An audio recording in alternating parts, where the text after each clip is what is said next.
Alright. Hello.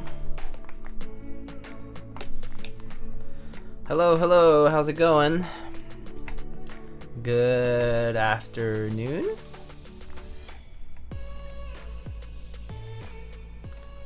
How's it going? Let's see.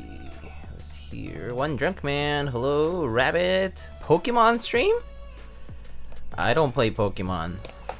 I've lost interest in Pokemon a long time ago. Snoopy, ayo, hello. Arigato Robot, hello. Classic Patty, hello. Malik, hello. Radius Iterak, hello, how's it going? Can I bug with a question just before the unicorn raffle? Yeah, sure, what's up? Radius, how's it going?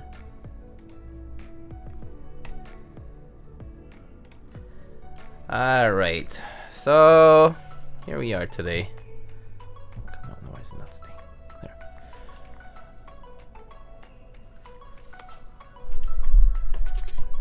Okay.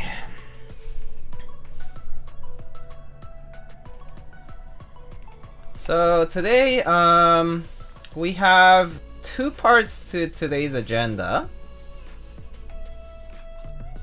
The first segment is going to be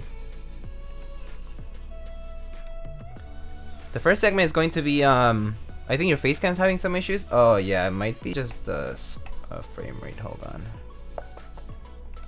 just need to reset it. There, should be fine now. Same with this one. No, this one's fine. All right. Yeah, so I guess the first segment is going to be, we're going to be checking out these switches that we got from ClickClack.io. They're called the camping light switches. They're long pole linears from JWK, color match to camping. So check those out. And then second, we're going to be building the Fox Lab Sunset 80 TKL. So it's a review unit that was sent out to me to check out. And they're going to be sending those out to a bunch of content creators. I believe Mr. Alex has a build scheduled for the weekend as well for one such unit. But yeah, Ithrak asks, how different is the typing feel of a Unicorn compared to Bakeneko? Is it significantly better or about the same? Typing feel wise, So the approach is essentially the same. They are both using, right? So they are both using the O-ring style methodology, right? So the approach is exactly the same. And so you're gonna have a similar type, relatively similar typing feel. Like it's gonna have that similar bounciness that you know that both of them have due to the O-ring style. But I guess the only thing that might differ is like how you feel about typing on the board based on maybe like, you know, like how the board actually feels in your, like, you know, as you're typing like in your hands and on your desk. Like in the case of the Unicorn, like one thing that will distinguish it a little bit more is that it's much heavier compared to the Bakeneko, due to the presence of the backplate and yeah. So have you tried the mode switch, or does that not exist yet? I have not tried the mode switches, no. But yeah, so I think that's the main thing. Like, if you want to approach the Bakeneko as a way to typing feel only, you can probably recreate a good chunk of it just by changing like your switches and your plate and your maybe your O-ring, like flexibility and so on. But I would say that, you know, if you prioritize the aesthetic too, or maybe the sound, that is going to be different between the boards, most likely, just because of the way the boards have been designed. You know, which, you know, comes into like shape, density, how much material there is, etc. So that's going to be the main things that you'll have to consider. Okay, so alright, so let's get right to it.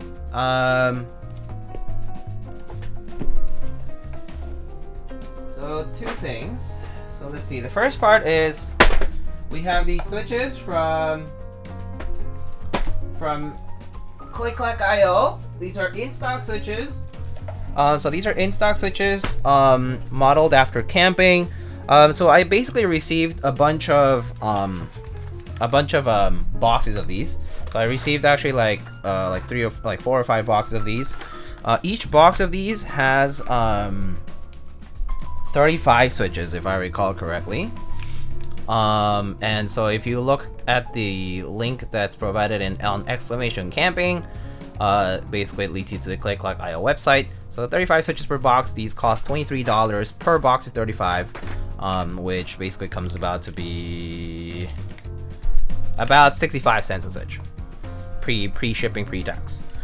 So this is what the box looks like. The art is pretty nice.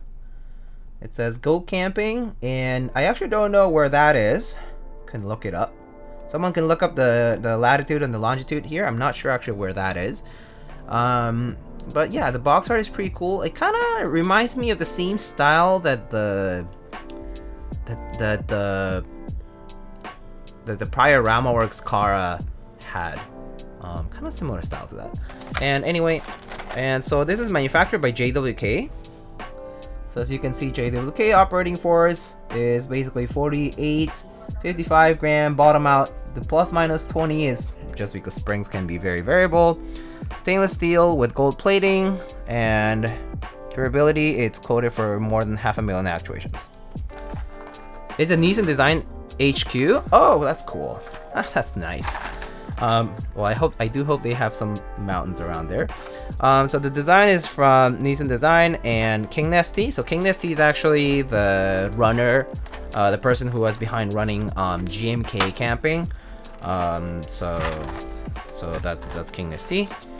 And so if you open this up, the packaging's a little bit like it's been squished a little bit on the inside, but it's basically a tray here.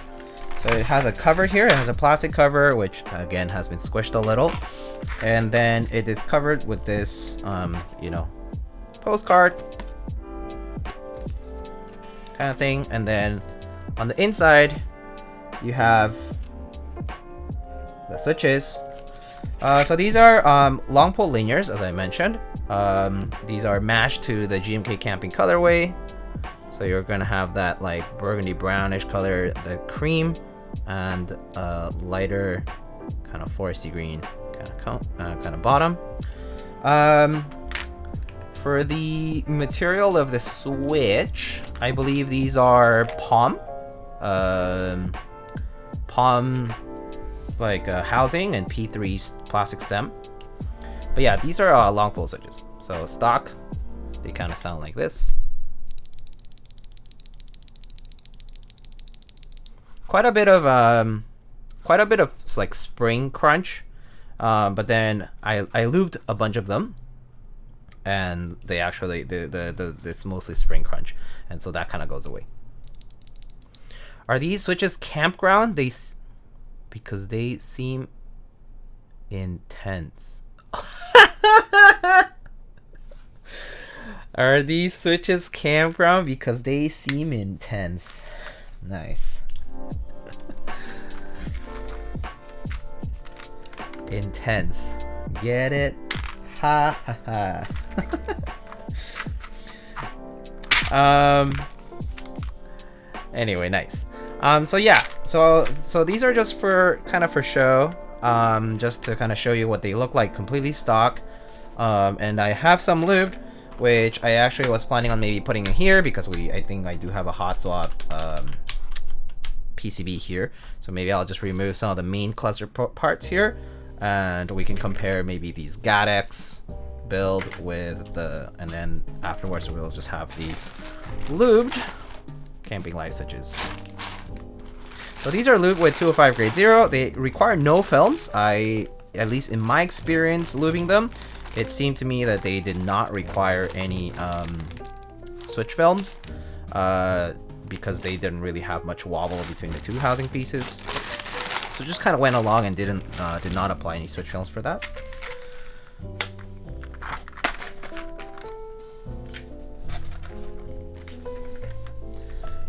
So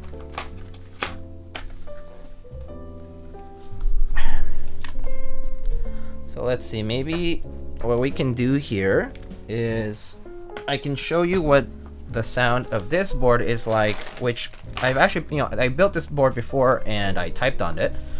I typed on it before, and there's like a typing sound video on my YouTube channel. But this is currently built with GATX switches. These are GATX switches with 205 grade 0, stock spring, all that. And I'm going to replace these GATX switches with the Camping Life switches. Yeah. So I mean, just so you can see that what the switches look like here. Like, so right now we have the GATX switches. So just to show you, this the cream, I mean kind of beige cream kind of colored switch with the milky top. All right. So just to kind of show you, I'll just put those keys aside, and then we can try typing on it.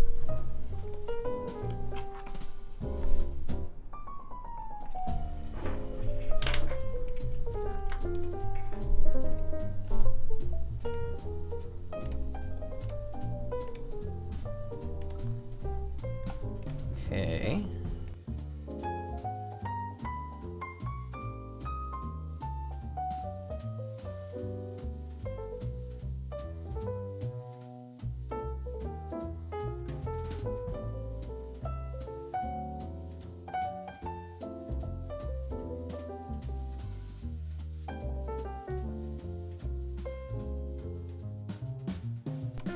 Alright.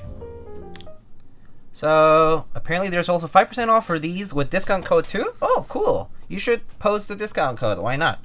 If people want to get it with discount code, they should just, use it. So these are in stock right now at ClickClack.io. I mean, not these switches, but the camping light switches that we have here. So, but right now I'm going to just try typing on this one with GATX R2 switches. These are lubed with 205. So just gonna try typing on those first, just to kind of show the difference. And then we're gonna replace this main cluster over with the Camping Life switches, which are lubed. and then try those. I obviously went ahead and lubed them beforehand so that you know, we don't have to spend that extra time on stream. Alright, so these are GATX switches on this 4398 board with an aluminum plate with MW retro lights. So I'll just post, I actually didn't make a command for this particular current build, so actually maybe I'll replace the current command. So let me see. Maybe I'll just do that now. So build. So right now, I'll just copy that aside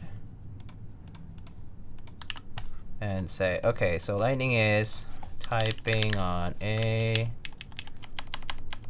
4398. It is built with Gateron X switches, Lube 205, blah blah blah, and they are mounted on an aluminum full plate. Okay, the rest is fine. All right, and then they will be compared with lubed JWK Camping Life switches. Period. All right, cool. So I just replaced the build command for now. So, all right. So let's try this out. So this is GATX switches on this 4398. Okay. Here you go.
Alright, so that's what the GATX sound like. They sound pretty good. I like how the GATX build is. GATX have full travel, so they have 4 millimeters of travel, and milky top, and you know, pretty standard Gateron switches, and very smooth. And they sound pretty nice when they're lubed. So this is what, oh man, camping life, the life emote. Alright, and here are the mods.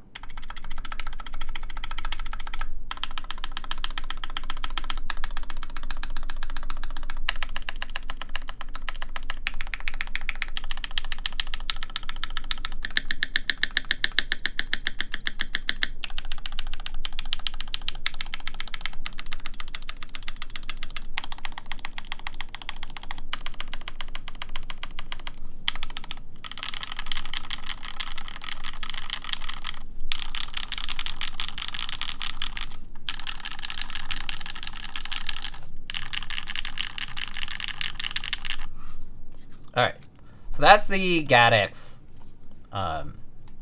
switches. Alright, so the next thing I'm gonna do is I'm just gonna go ahead and take apart, just take the keycaps off, and pretty much just go ahead and swap the switches here. Cool. And yes, I saw that right. Yes, I'll get to that after this, maybe. So one thing about the 4398 is that it has really tight tolerances around the caps.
Alright, so I believe these are hot soft sockets, so just gonna go ahead and remove them.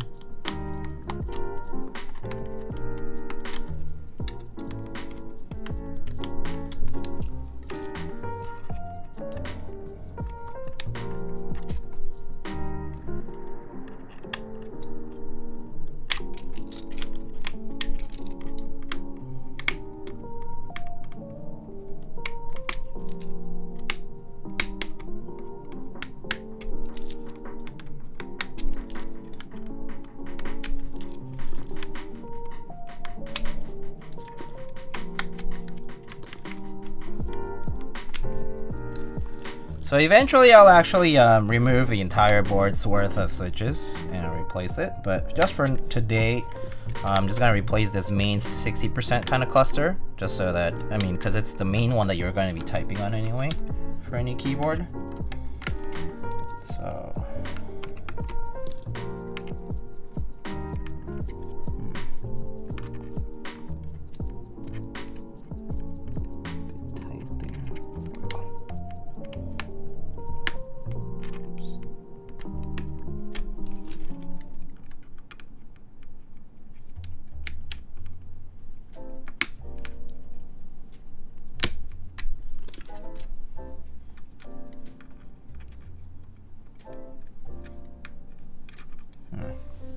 bit tight on those.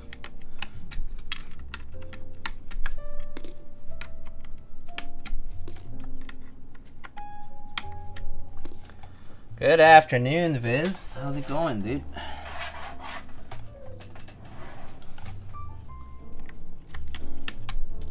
Got off a little early today because pre-Thanksgiving, I guess.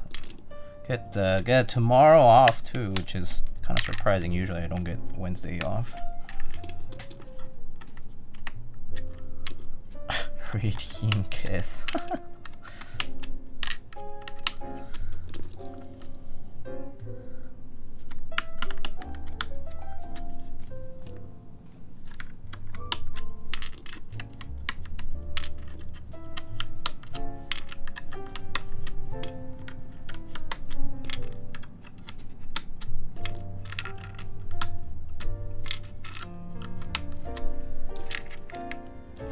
Still got a meeting coming up today? Who booked that crap? Yeah.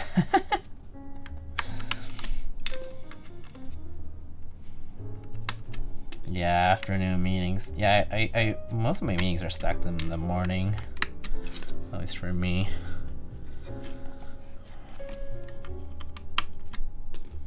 Well, I hope that's done soon for you.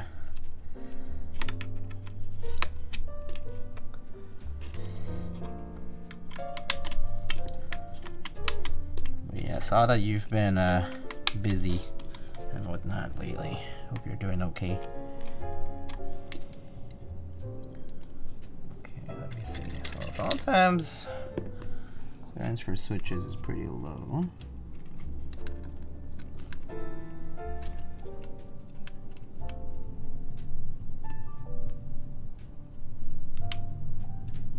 Oh man. Removing the last bit of switches here is always gonna be a bit of a pain. I really need to open this.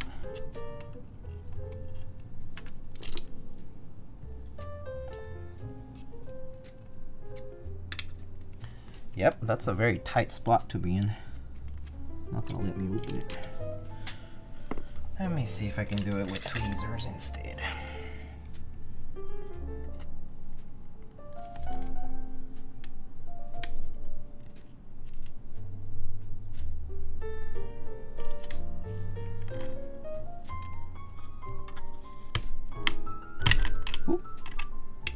Came off.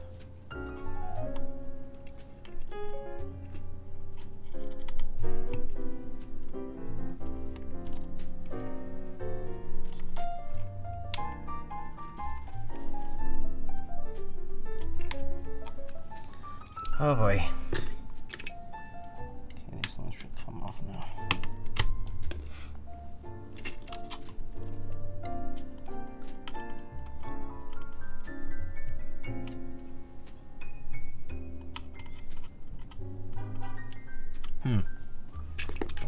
see if I can reach it like this.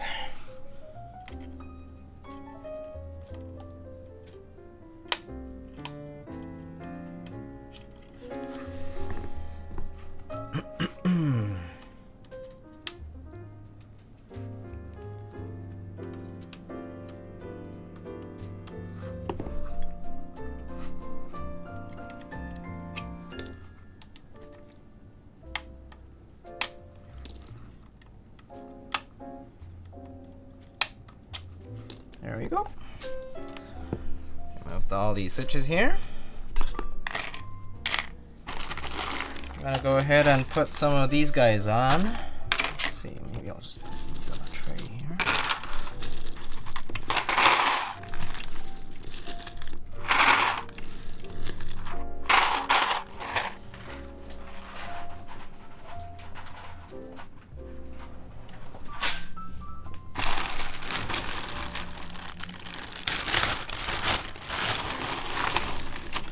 Alright, so let's put these guys on. So these are lubed. Alright.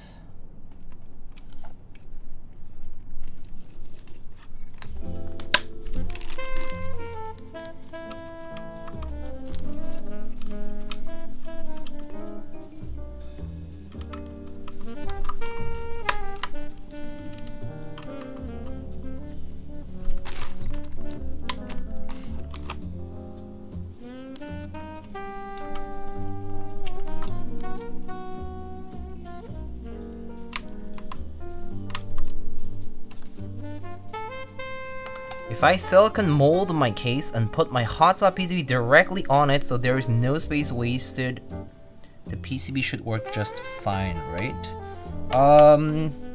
Theoretically, yeah, because the silicone is not going to conduct electricity, right? The only thing would be if there is any adverse effects from having something like, you know, filling that entire space, but I don't think so. I mean, theoretically, it should be fine. Like, you know, you shouldn't have any issues with that. And also, assuming you're not damaging the PCB while you're doing the mold. But yeah, theoretically, it should be okay. Soran, hello. Kim, hello. How's it going?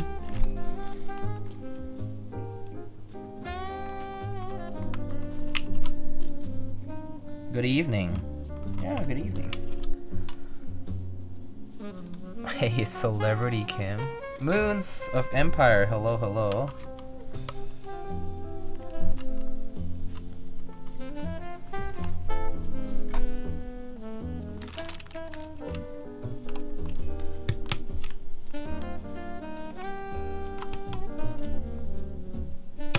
How's y'all's weeks going? A lot of people who have short work weeks because Thanksgiving. Take some days off for Thanksgiving. Hope the week's off to a good start.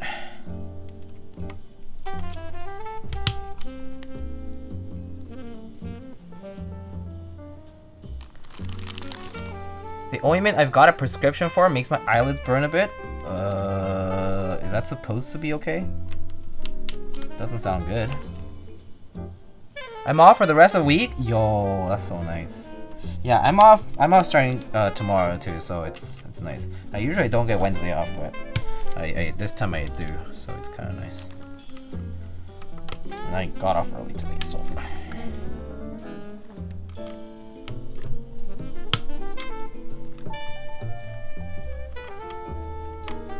Yeah, also wondering if it's a side effect.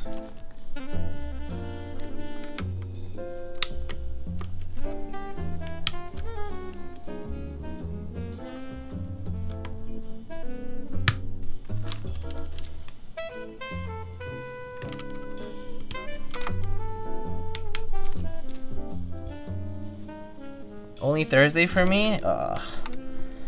That sucks. Not even Friday? So you don't get the long weekend? Like, you only get Thursday and then you have to go back on Friday? Because that's the worst. Like, if you at least have Thursday and Friday, that's okay. But not getting Friday off is like, seems like a crime. Seems just cruel. Nope. Oh. I'm gonna assume that no means no Friday off. I work Friday. Any plans for Thanksgiving? Probably just, I mean, I'm just gonna be here in the city. Not going anywhere in particular, like not traveling, at least, especially this year. Normally traveling for Thanksgiving sucks. It's like, it's just really chaotic. Airports are chaotic. Everything's chaotic. So actually what's nice about the Thanksgiving time in New York City specifically is that it gets really nice and quiet out here. So it's a lot easier to just kind of hang out and do stuff, and like it's kind of quiet. So yeah, just gonna be hanging around. Yeah, spending time with folks.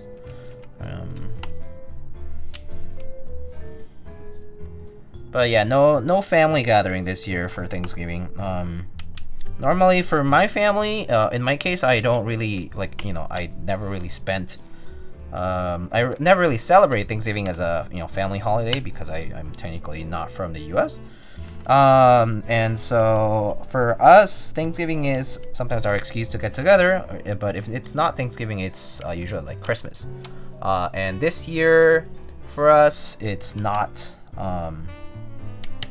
It's not the case. So this year we're not getting together for Thanksgiving. It's super quiet in SF as well, Chutaro. Elon said no days off.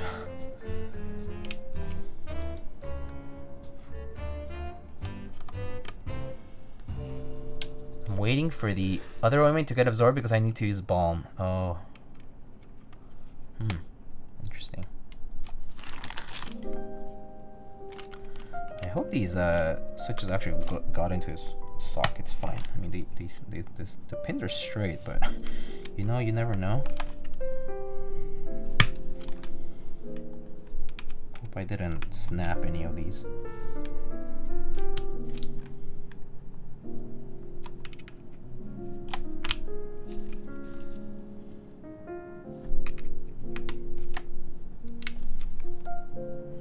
Hot swap sockets, man. I'm a little nervous.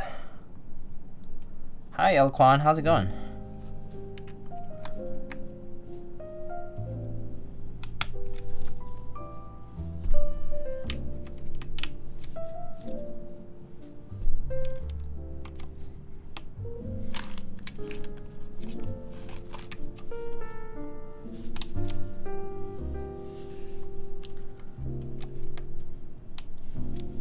Camping or Euro? You mean between the two?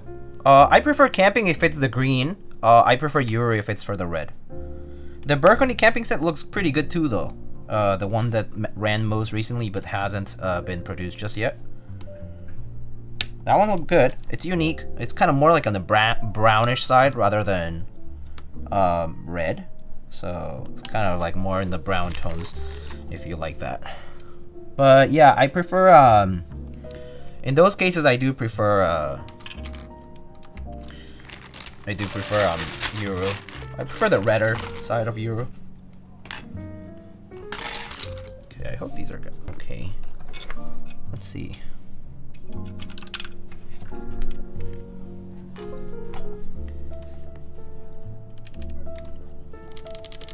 Hello, X Drifty. How's it going?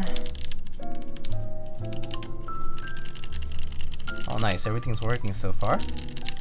They're both great, to be fair. Yeah. I mean, they're both good for where they both serve their own niche.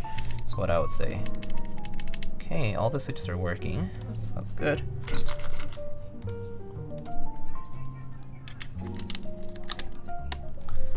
Wait. I saw you read. I'm wailing right now on Genshin because I don't have Child or Yae, and you want them both, Kim.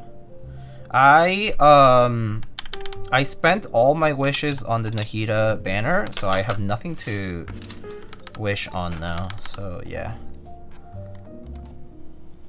Okay, have fun, Diego. Have fun, Chad. Bye bye. Bye, Soran. Have fun.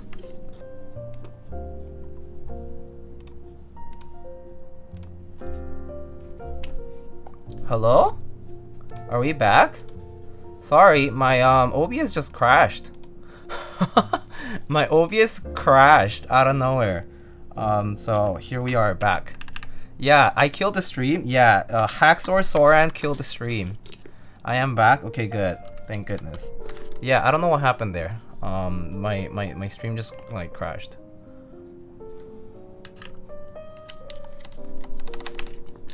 He said bye to Soran, but not to us. Diego, any new favorite switches these days? These days? That's kind of tough. I mean, so the thing is, I don't really have a lot of like new favorite switches because I don't get to try all these new switches. But let's see. Let's talk about some new switches. What new switches are there out there that you like people are hyped about that you think maybe I could have already tried? Like, you know, like for example, like the GATX switches are just like a rehash of an existing switch. You know, like the GAT yellows, right? So like those are gonna, like, you kind of know what to expect there. Oil Kings were pretty nice when they first came out. Like I actually enjoyed Oil Kings quite a bit. New Nixies, honestly, pretty cool, pretty nice. There definitely is a little bit of that premium factor because you're kind of paying for the aesthetic of the Switch rather than for anything else in particular. So yeah, if you're not into spending a little bit more for the Switch just for aesthetic factors, then the new Nixie isn't for you because it really is just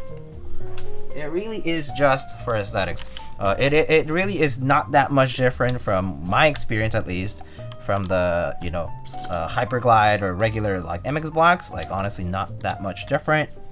So if you're expecting something different, don't. I don't think that's really the case.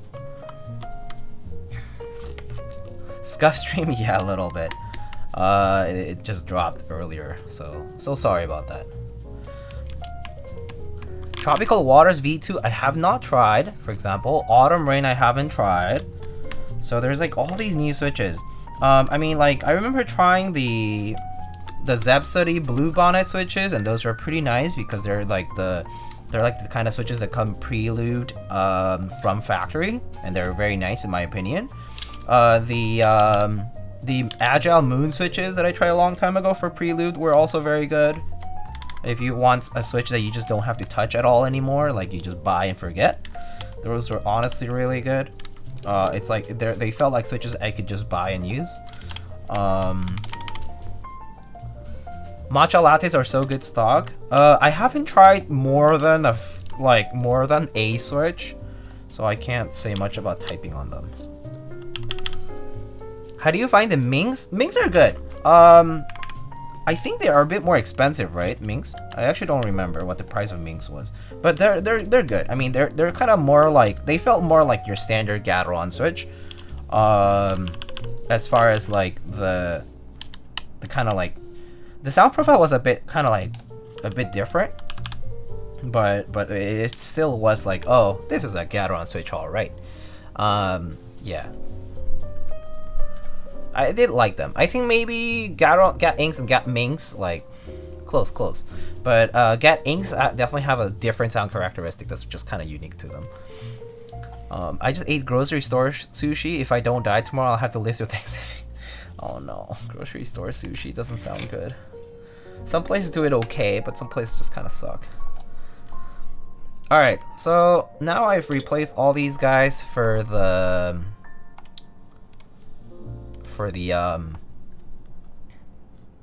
Camping Life switches. So let me see if I can open up the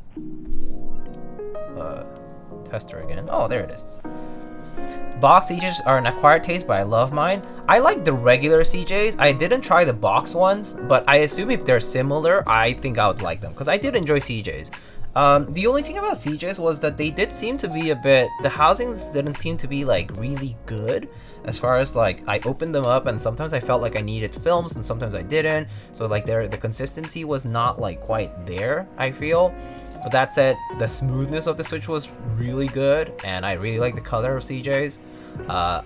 If the box it just kind of is like, you know, solve that issue, then I think they're probably pretty good.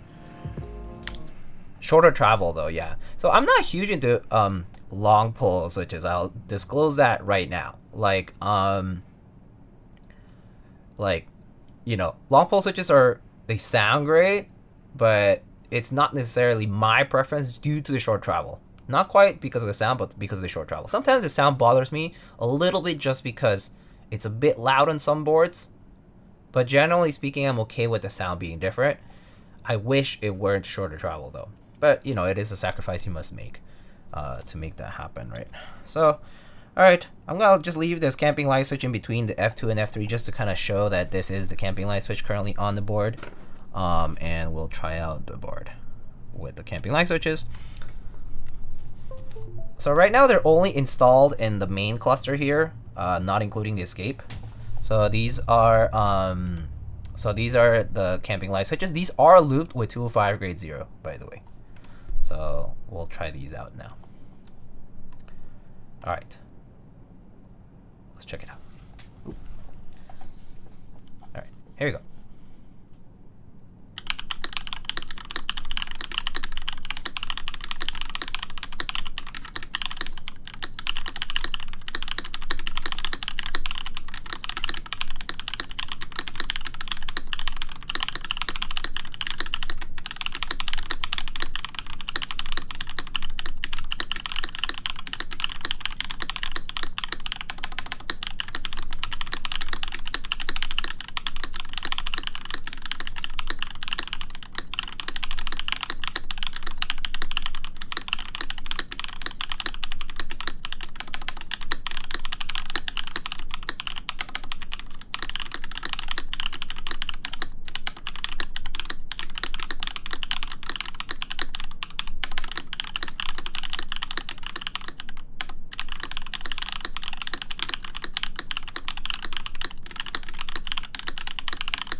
Ooh, I actually really like how that sounds. I think I might like how this board specifically sounds with this long pole switch. And yeah, short travel, sure, I can bear with it, but I think it sounds nicer with these guys rather than the more muted, slightly quieter GAT-X switches. They definitely are louder than the GAT-X switches, that's for sure, you know. So, but yeah, I like it. It sounds really nice. So I'll just go through the mods and the alphas here a bit, and you guys can tell me your thoughts. Tigo streams be dropping faster than he types. Oh man, my internet's failing me today, huh? Yeah, that's probably why. My bitrate's doing okay though, but I guess my internet's just failing me today. Alright.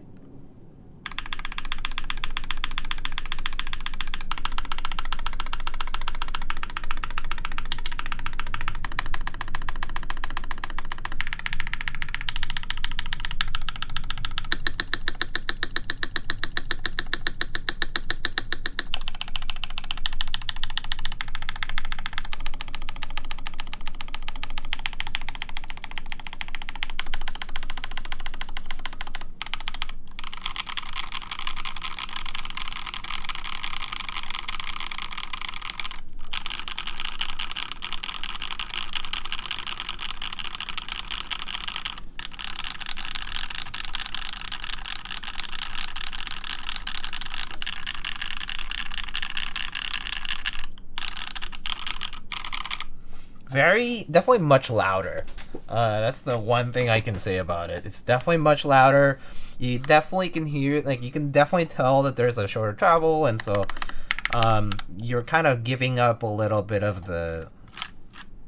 I think the sound is good. If you listen to it very, very closely, maybe you can hear a little bit of that like leaf kind of ping, but it's not noticeable, at least on this board, unless maybe I just really tap hard on one switch. So I think these are pretty nice. And they didn't require film, so it does save you like $5, $6, $7. So that's nice, but I like them. I do like how they sound on this particular board. So maybe I'll keep them around and see what I might try them on next. But compared to the GAT-X, I think these are more interesting in this board. The GAT-X definitely have a top out sound that's pretty quiet, but then these guys are much louder on the upstroke in particular. Downstroke too, actually. But I find them interesting. I'll eventually replace the switches for the entire board on this one. So I'll get to that later. But for now, I'm just gonna leave it at just doing this 60% cluster, and we're gonna move on to the next part, which is going to be doing the sunset TKL. Just to be sure, a TKL usually is 90 switches. Yes, 80, anywhere between 84 and 88-ish. More if you're using ISO. If you're using ISO, I would say at least 95 switches just in case. For ANSI, I think 90 is going to cover and have a few extras. So yeah. Drop frames, better pick them back up. Not gonna lie, those frames with the art over there in the back sometimes do drop because of the temperature changes in my room. It's really annoying, but it happens every winter. Gotta be careful if I see any of them like kind of like the corner coming off, I need to like go and pick it up and be like, okay, I'm gonna replace this adhesive right now. But yeah, can't bolt it to the wall, so that's the only thing. All right, so that's that for the camping light switches. But again, if you guys are interested in these camping light switches, they are pretty cute looking, at least IMO. They are JWK switches with palm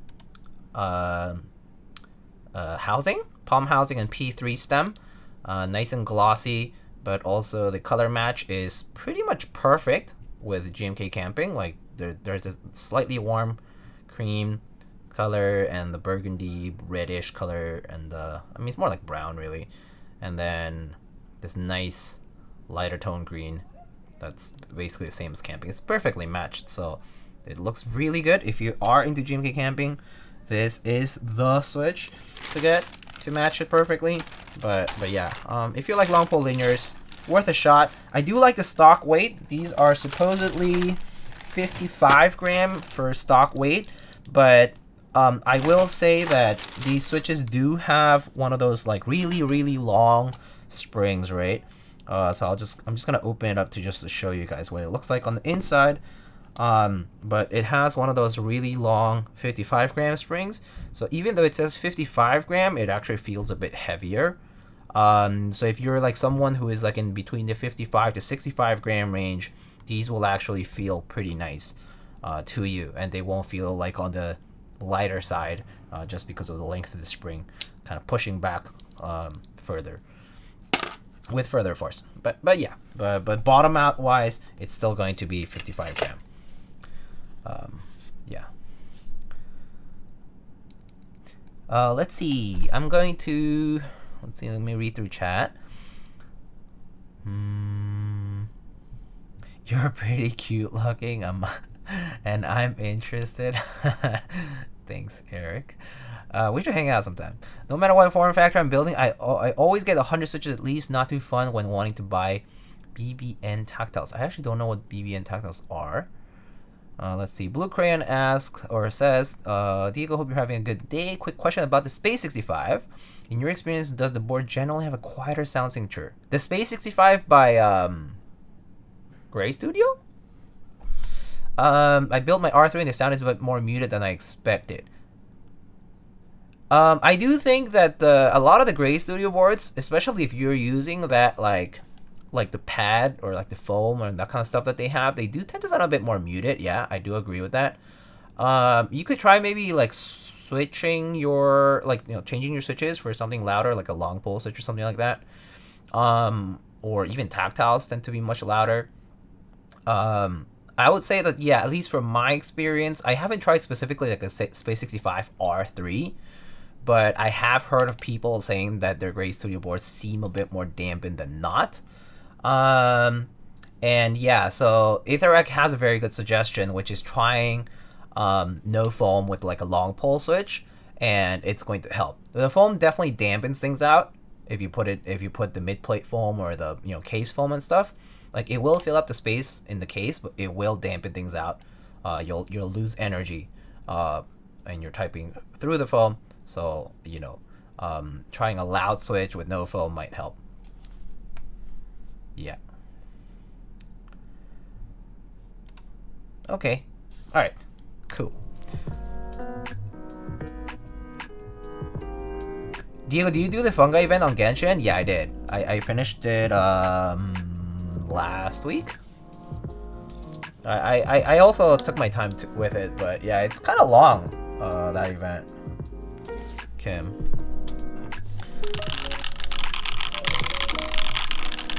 I do like these switches though. They sound really good in this particular board, so I'm gonna keep them in this board. Anyway, yeah, check out the Click Clack IO.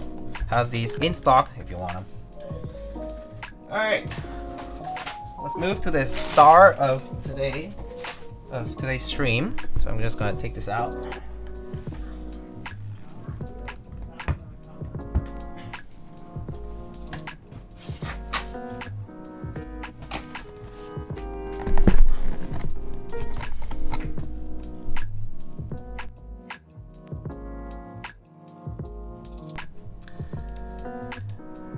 I hear you don't like long PP though.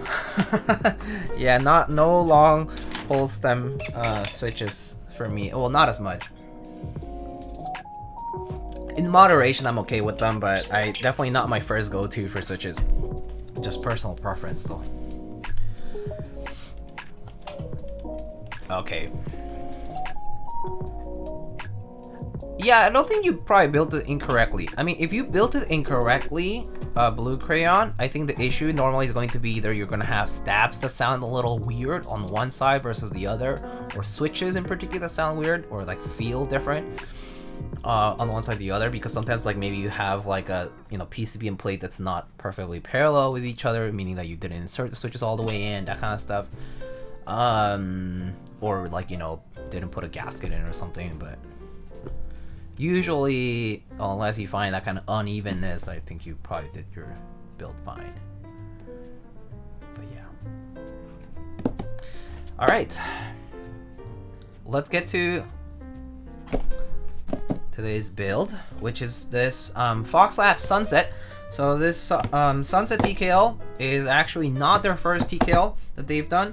They've done other boards like the Leaf 60, the Leaf 80. They've done a lot of boards. Fox Labs have been around since 2017. I remember them coming up initially, and I really like a lot of their designs. Pretty unique in a way. They definitely have had some really big ones. I think the Key 65 is also by Fox Lab. I think that's right, the Key 65.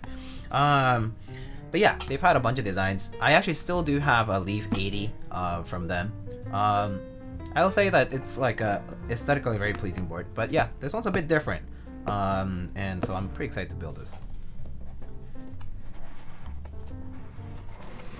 By the way, do you try QK65? No, I haven't. No matter what I do, I feel like sound without PE foam is not that spectacular. That might be because the QK65 is made to include the PE foam, meaning that they considered the design being complete with the PE foam, and without it, it's just not quite what they envisioned. So that might be why. I mean, some boards are designed with the foam in mind. In my opinion, foam should be an add-on, meaning the baseline board quality and sound and all these things should be good, and then adding foam or not is up to you. But I don't think we should depend on foam, but that's my philosophy around boards. Yeah.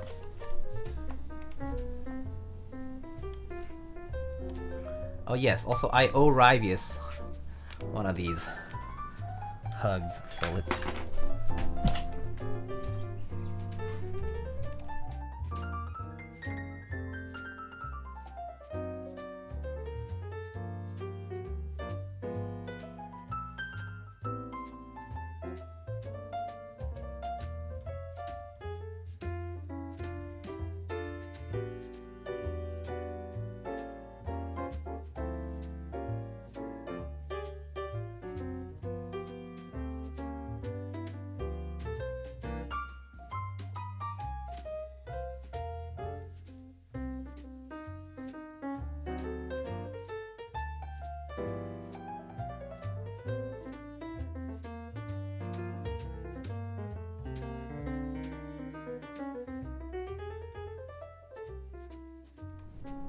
What is this? Do this while you're at it? Wow, cruel. Cruel. I see how it is. Alright, I'll do the push-ups. Alright.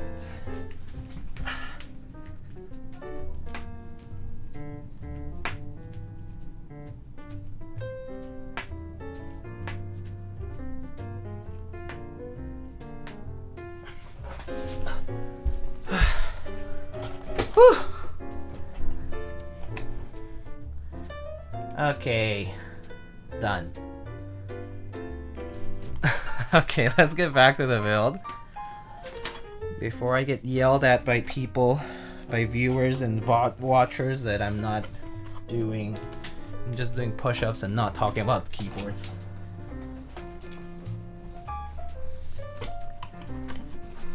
Totally looking disrespectfully? Wow.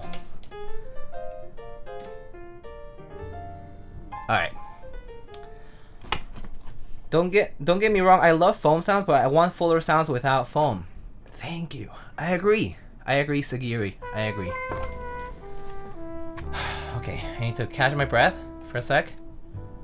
Because I'm like reading out loud too. So Mantis Toboggan says, I bought the van by GOG. Thinking about going GHB4 Hyperglide Blacks. Sounds good. I've heard browns on polycarb are goated, but what about black on polycarb? I like MX Blacks on polycarb. I put MX Blacks on polycarb for the 910 actually, right? For 910 V2 ME, and I also put MX Blacks on polycarb on my KFE. I think I've done MX Blacks on polycarb quite a few times, and I like it. Personally, I like it. Some people actually don't. Some people think it's a bit too high pitched. So there's that. But yeah, I like it a lot. I like MX Blacks a lot. I think they go well with polycarb too. Not just aluminum.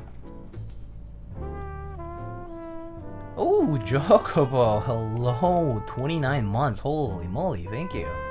How's it going? Amarade, hello, hello, hope you had a great weekend. I did, thank you. I watched a bunch of One Piece. MX Blast and Palm, MX Blast and Polycarb, MX Blast and plastic plates, IMO, very, very nice.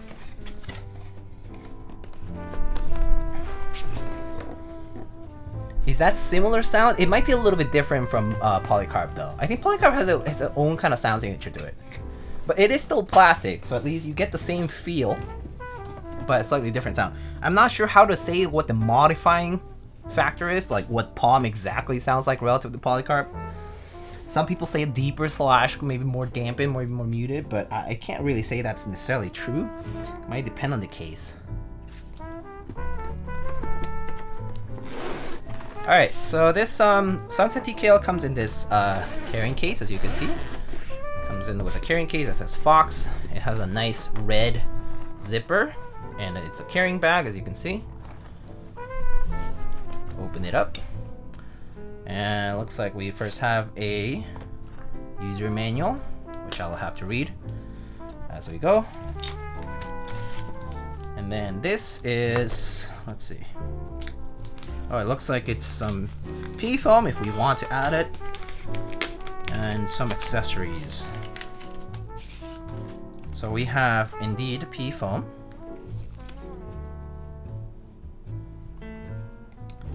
Oh, we have a bottom sheet. This sheet is to prevent shorting. Oh yes, I will update the build command. 1 sec. 1 second. I will update the build command.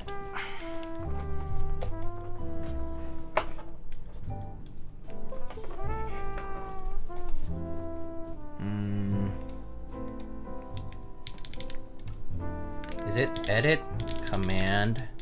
I don't know how this works. Is this how it works?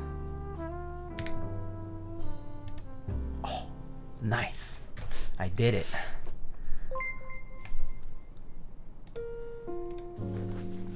Alright. So there's a new build command. Lee Turk, thank you so much for the Prime Gaming sub. Appreciate it.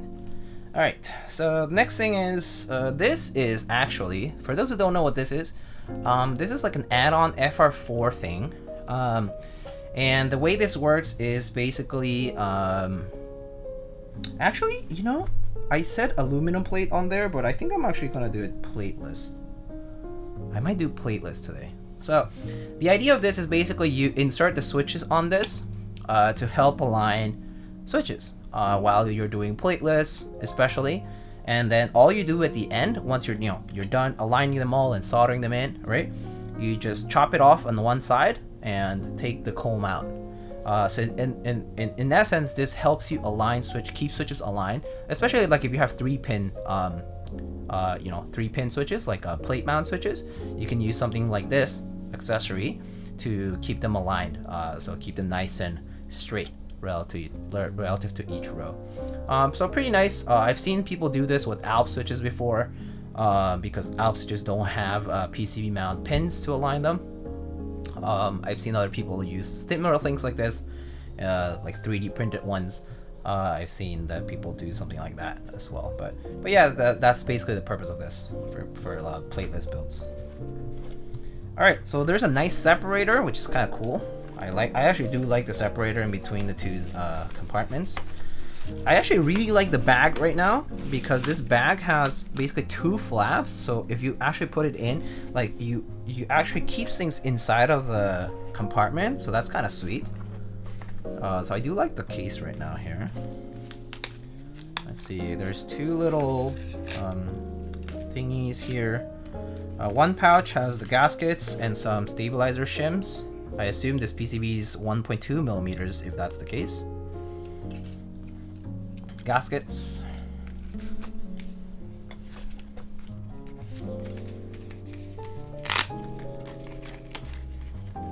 Rumor has it, if you can solder 3-pin switches without an aligner, you're the best keyboard streamer ever.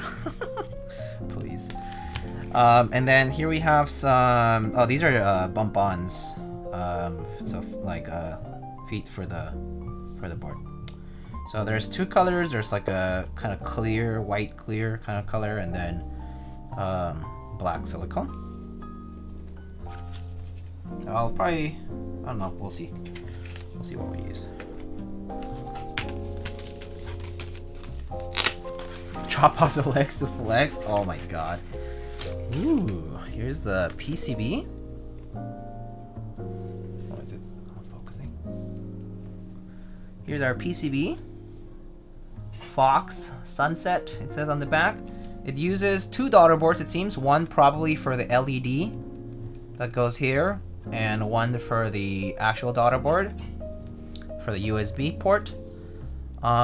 This is sweet. Really like this red. These red traces look very nice. It has no LED compatibility other than caps lock. It has a caps lock indicator for what it seems, and nothing else. No LED compatibility. Otherwise, it does seem to support ISO. It supports split backspace, step caps lock, and regular. But the bottom row is fixed for 7U, and right shift does have split as well if you want that. I personally am a purist when it comes to TKL layouts, so I'll probably just do step caps lock, 7U, and regular ANSI for the rest. But yeah. No flex cuts either. Yes, no flex cuts either. Was it you, Andromeda Keeps, who was saying like flex cuts are the worst thing that has happened to keyboards or something like that? I don't remember if it was you, if it was somebody else, but I think it was you. I think I recognize your username. Alright, so on the other compartment down here, we have our Sunset Fox cloth covering our board. I actually wonder what color we got. So there are 3 colors, and this was sent to me as a mystery color. I know there's red, black, and silver. I honestly don't mind what we end up getting, but you know. Whew. Okay, guess we got black. So black Win keyless is what we got today. Why is 7U superior? I've never used that. It's more so of a aesthetic preference. Basically, people like 7U, especially like on 60% and TKLs and so on, because it gives a bit of like symmetry to specific specific sectors of the layout. So for example, in Win keyless, it gives you symmetry down on the bottom row. For 60%, even with the Win keys, it'll still give you that kind of symmetry. Like basically, you'll have 3 keys, spacebar, and then 3 keys. So it kind of like looks nicer, but at the end of the day, and for some people it's actually a matter of finger placement. So like maybe the thumb falls in certain part of the spacebar when you have 6.25 versus 7U, and that can be different for different people. So depends on also, like, you know, what your posture's like. All right, cool. Flex cuts are a tragedy. Sounds like it was something I might have said. Oh, okay, sounds good. Good to know. All right, so just gonna put this away for a sec here. All right, so we have a black unit here. So there it is.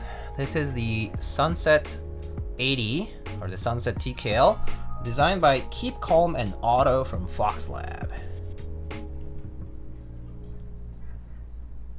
My 2 cents is that not all flex cuts are equal. I agree, personally. I do think they sometimes are good and sometimes they're too much. Sometimes they are... I do think they sometimes add nice things, and sometimes they don't. Like, for example, I think, like, you know the Salvation? The Salvation is a 60% from Wilba and Salvin, and that one is provided with a PCB that has flex cuts. I do think in that case, the flex cuts actually add to kind of like the fun factor and the like typing feel of the board, because it's meant to be kind of pretty flexible. So in those cases, like, flex cup helps a lot. But when it's like overly done, for example, like let's say like, you know, a Mr. Suit, or, you know, one of those boards that have a lot of flex cuts everywhere, if you're not using foam, it can act to a detriment of the typing feel, where it may be too much for some people. So for some people, actually, they might enjoy it. So it all depends. Yeah. And sometimes when you have too many flex cuts, it also acts as a counter to like sound. So the sound profile might be lost because you're dissipating all that energy through the, you know, vibrations being taken away from the typing, you know, because of the movement of the PCB. So in those cases, sometimes the boards sound very muted, very quiet. So flex cuts can be to a detriment if you enjoy something that sounds fuller or something like that. Yeah. Anyway, so there it is. Thin bezels on the side, thicker bezels on the top and the bottom. Has a very large, what seems to be a brushed stainless steel weight.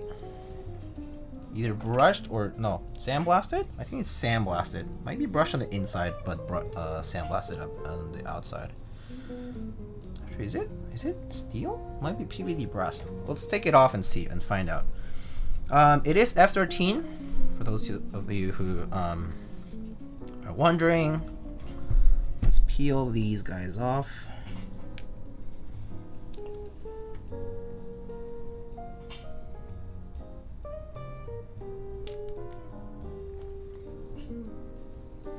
Oh, okay. It is polished, so it's not blasted or brushed.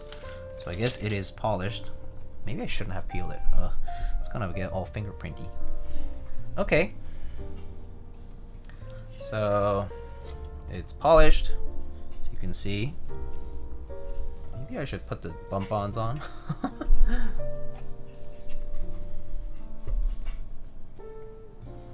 Alright, we'll put these black bump-ons on.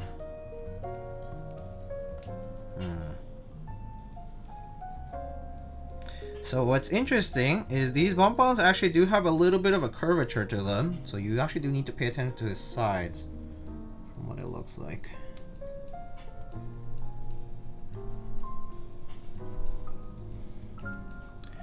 Brush would have been cool too. I agree. I personally think I would have liked to see it either brushed or sandblasted, but polish is fine too.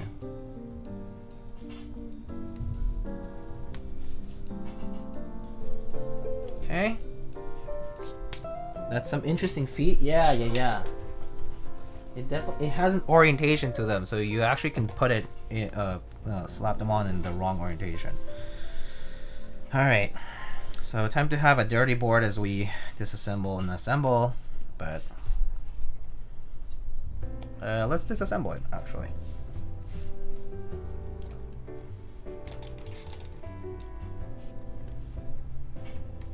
Sorry if I'm not answering some questions, but just let me know if I am missing anything. You can always feel free to tag me in the chat if it's something that you want to ask me and specifically. So Wipe at the end? Yeah, yeah, yeah.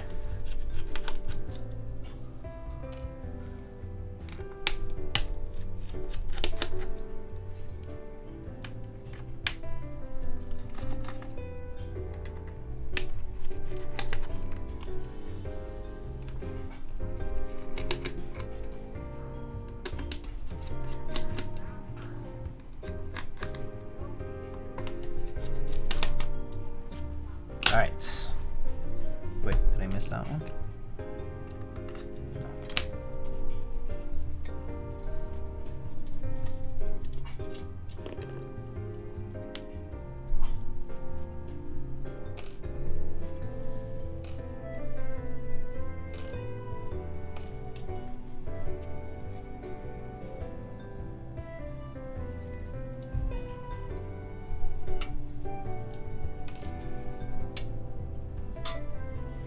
What switch opener do you use, Mr. Lightning? I believe I use the Key Boss one. It's like a metallic one. I don't have it with me actually. I left it somewhere. I left it at the office, I think. So I don't have it with me. Face reveal on the weight. Yeah. So this is the top piece, as you can see.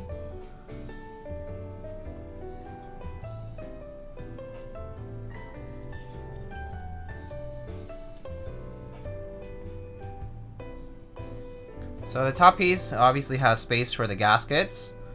This is a very small daughter board that has the LED on. Actually, I kind of want to take a look at what it looks like on the inside, so I'm actually going to take that off too.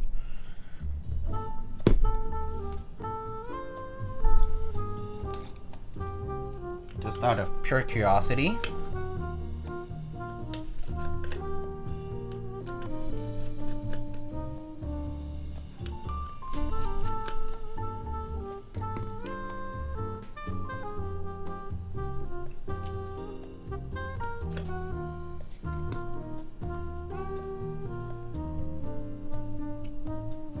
Okay. LED module. Just a very simple circuit with LEDs in series. Looks like RGB LEDs most likely. Yep, they look like RGB LEDs. SMD, of course, service mount. Nice small cable with a sleeve on it, which is nice. It keeps the wires together. That's kind of a nice little touch. Nice little detail, in my opinion. And then the middle component here is simply a very small two-part piece. One which is an aluminum piece that will show at the outside part, and another which is a small plastic to serve as a diffuser. So they just kind of slot in together, and the kind of just slot in together like that, and you know, it shows up on the outside. Pretty nice. So the way this RGB will diffuse the light is you're going to have a center part for the RGB and the outside part of the RGB. And of course, this keyboard is called the Sunset TKL, or the Sunset 80, which makes sense. So the outside, you're going to have a light under the circle and then outside of the circle. Pretty cool. So this is basically the sunset engraving and lighting. Pretty nice. Pretty nice little attention to detail here is really nicely made. I really like how this looks. It's pretty subtle. It's pretty subtle, but I think it's kind of made in the aesthetic of like what a lot of like the Matrix boards may look like. Like the Matrix Lab keyboards have this kind of LED module happening near the arrow cluster, and that's kind of like seemingly maybe the inspiration for it, but it looks very nice. Foxlab is the same studio that designed the Leaf 60, the Key 65, the Leaf 65, and the Leaf 80, yep. And a bunch of others, like I think the Pizza, the Orange 75 or whatever. The Pizza weight board. Another neat thing, this comes with alignment pins. There are small PTFE maybe alignment pins at each corner, which just remain on the top piece to align the plate. Nice little touch. Do you own GMK Hero? I do not. I actually did not buy that key set. I only purchased the desk mat. Why? Because I'm a big fan of the Legend of Zelda series, but I did not like the key set personally.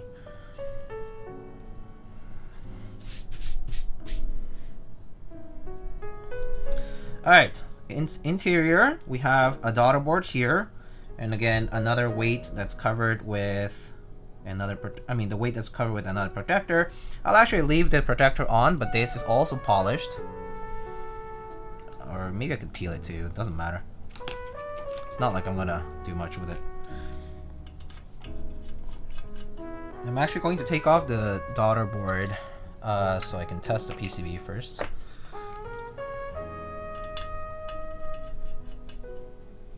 Is Christian going to get a reservation for us for that fancy Chinese restaurant? I mean, hopefully.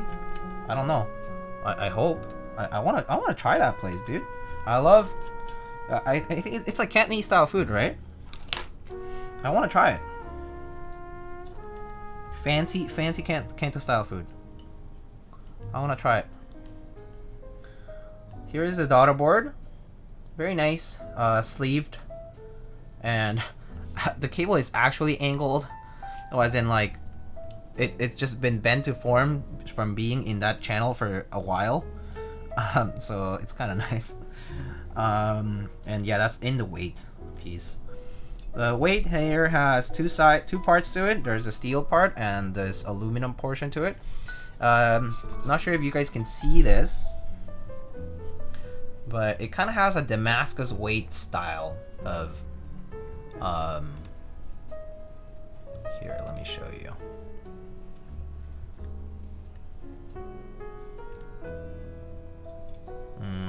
Let's see, mirror polished stainless steel weight and Damascus weight. Oh, it is, okay. Damascus is expensive titanium. Composite material made from multiple layers of metal titanium, in this case, welded together and forged before being etched in acid to reveal the pattern of the layers that can be seen on the material. So it is legit Damascus style weight. Okay, cool. Sick. Do you like dim sum? I love dim sum. Look at that. Ooh. So this is apparently titanium. And so is the little accent piece on the front of the board too. This looks sick. This looks even nicer in person, but here you can see it up close. You can see the lines.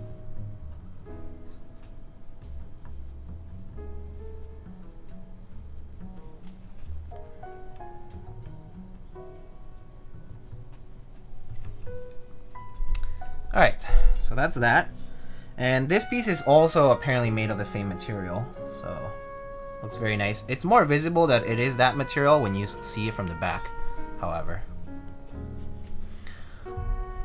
It's a very pretty board. Okay. So, in fact, I don't get a choice for a plate today. It has to be plateless. I just noticed, or rather, I'm realizing that it in fact simply does not come with a plate. It only comes plateless. So I am building a plateless regardless of whatever we want. So that's today. I didn't realize that it would be plateless the whole time. I thought maybe it was like an optional plate, but I'll change the command to reflect the change. So they will be mounted on to the PCB directly, plateless. Perfect. Alright, great. So this little thing just kind of slides in there just to cover this for now. I'll just leave it in there for now. Oh. Let's see.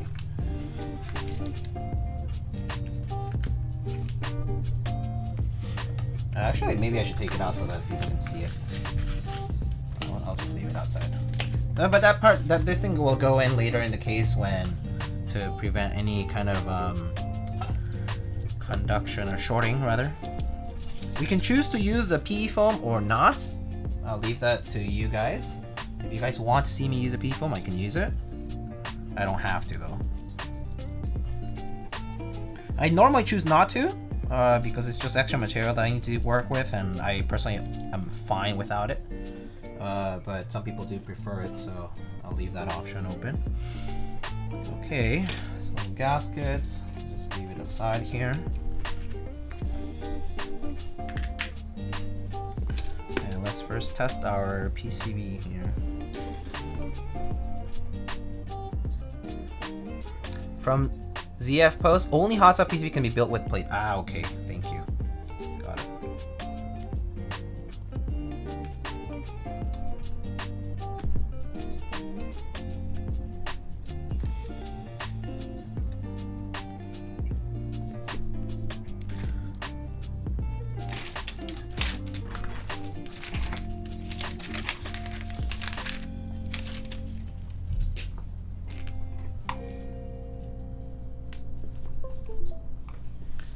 No foam at all? Oh wait, oh no, that's a question for Aetherrack. Okay, never mind.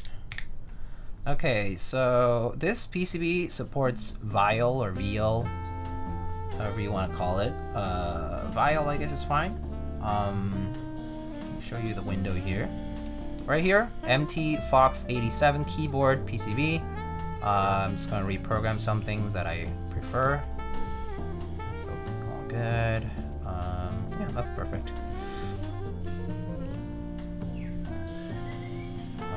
I'll leave those the same for now, and let's go on to Matrix Tester. Test it out.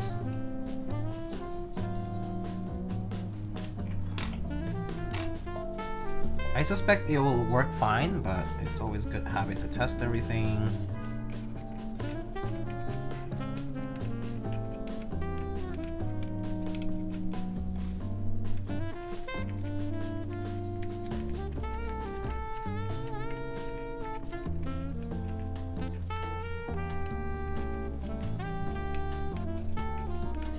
And it also doesn't take longer than a few minutes to test, so.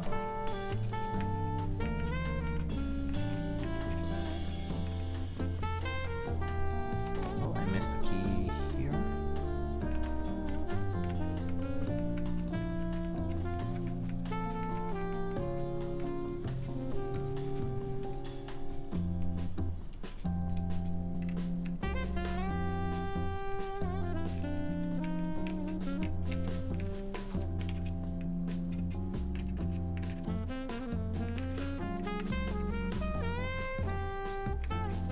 Alright, there it is. All good to go. And let's just go ahead and do stabs and switches. Alright.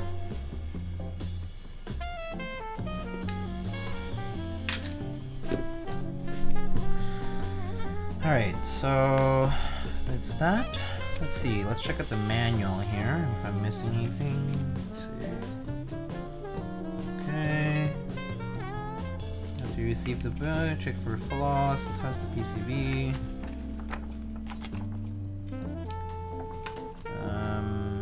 Okay, layout, use plateless mounting. Please use our supporting plate. Do not install stabilizers in advance. Oh, I guess that's fine.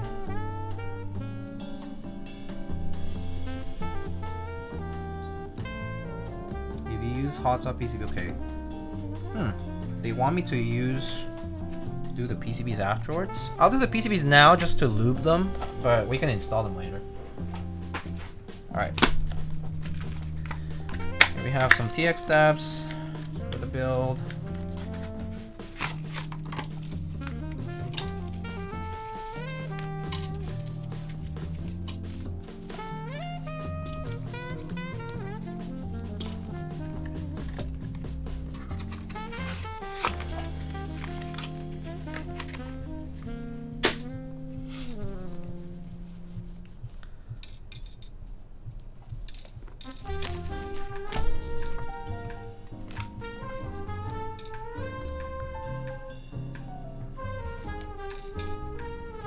Alright, we'll get a little time to chat here while we do stats, so if you have any questions, just go ahead.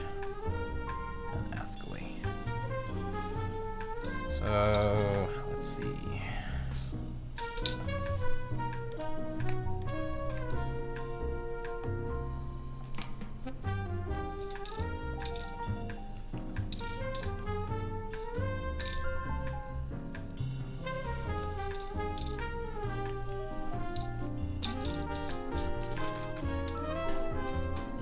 Okay.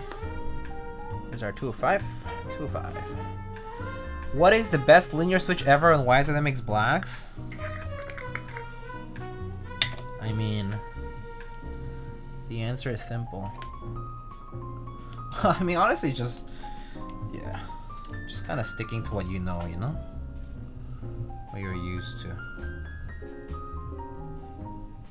That's pretty much what it is for me. Just used to them. Hard to break habit. Look how nice that PCB is with no flex cuts. Yeah, it's very nice. I do agree with that.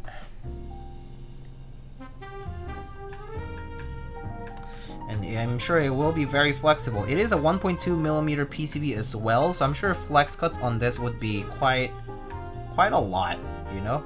I think it'll be very intense.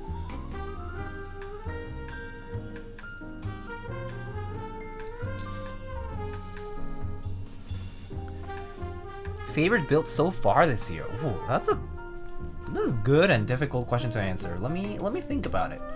I probably should open. Let me see what builds I've done that I think it would be kind of interesting. Favorite build.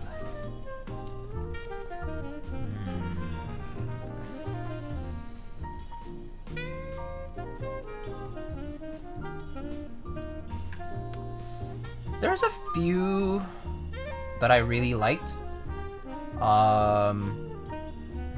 Like, of course, there's all the ones that we've like seen, you know, because they already exist, like designs that already exist, like Keycaps, TGRs, that kind of stuff. Like I've seen before, and I've built those before. Some boards that I really enjoyed though, I really like the XOX70. It was a function rollless board. That was pretty nice. I enjoyed the Vertex Angle round 2, the improved one. The international one was really nice. The Dodgy Seisero was really nice too. Let's see. The Doll Proto was pretty cool. There's like honorable mentions for every layout really. Like the Moment was super nice. The Fika from Rubber Hose was also really sweet. The Kitsune looked pretty good too. Let me see what else was there. I mean, this last one that I just had, the 4398, was also really nice. The Bergen was also really good.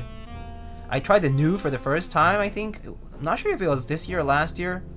But the first time I tried the Studio Kestra new, really sweet board.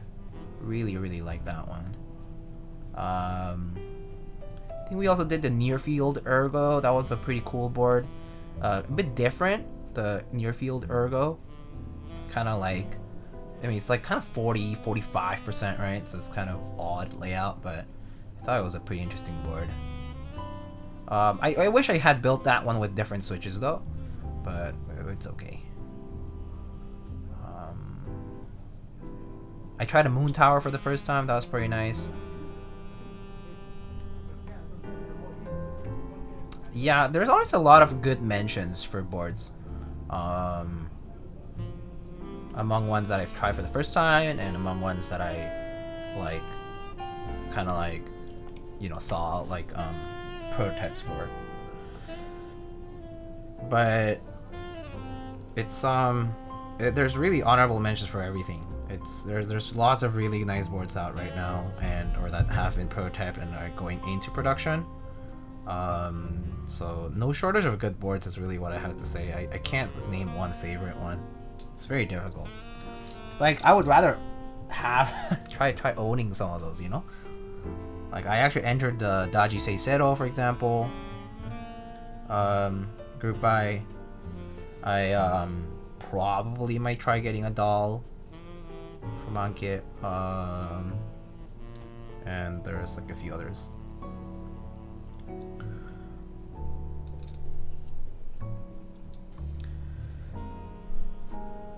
When I first got into the hobby, I thought it was all about modding, but the more expensive the keyboards got, the more looked down upon that seemed to be.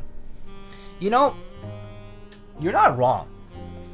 It's kind of true in some regards. It seems like it is true that the people who seek the more expensive boards have a preconceived notion of what they consider good, which ends up being a bit it can be a bit elitist and gatekeepy. Yeah, that's unfortunate, but it's true.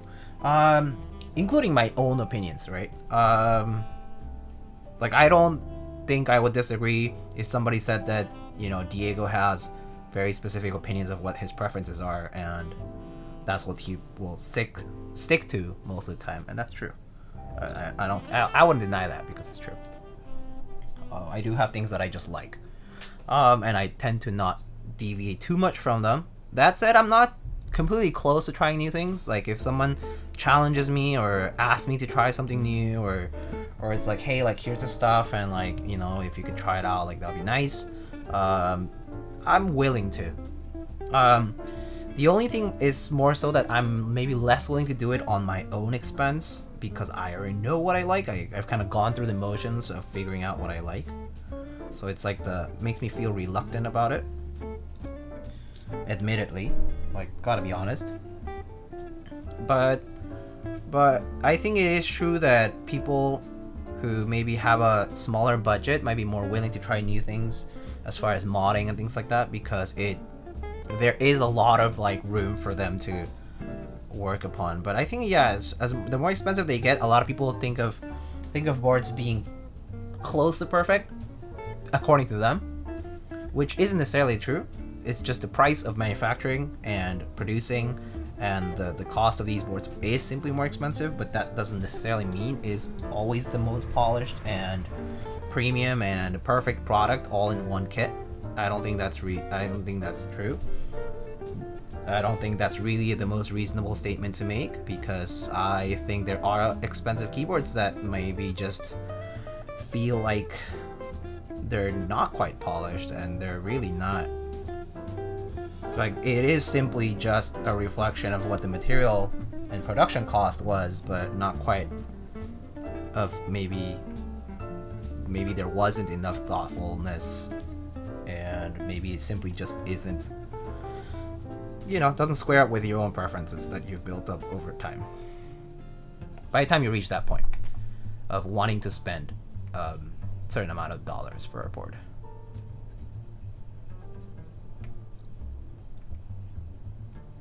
What would you say is one Switch I should try?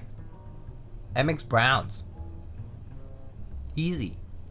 If you haven't tried modded MX Browns, I think you should try them.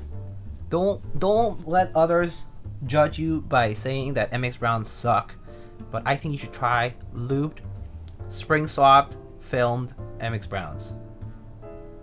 On any plate material, doesn't matter. Try any plate material, it's fine. Just try it if you haven't. It's a Switch that basically goes under the radar after you're a beginner, so to speak, because people have a stigma against it. You know, there's a stigma against MX Browns, right? And people come back to it later because people like myself or others are like, MX Browns are actually kind of nice, you should try it out. And then people, as they experience the hobby, they're like, maybe I should actually try it out, because people do say that they're good, and they seem pretty good based on like whatever's out there, like, you know, a sound test, or like you maybe tried it at a meetup, right? People circle back, and then they're like, huh, not bad, actually pretty good. That board really needs a McRib artisan. What's your favorite dim sum item?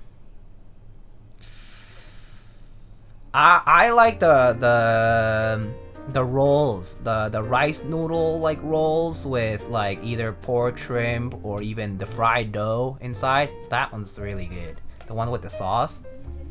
That said, I can't miss a good old like, you know, good old siumai or hakao, right? Like, so good. Or like sometimes like the other time I went to dim sum, I really wanted lobako, like the what's that, turnip cake, yeah, turnip cake, right? Yeah.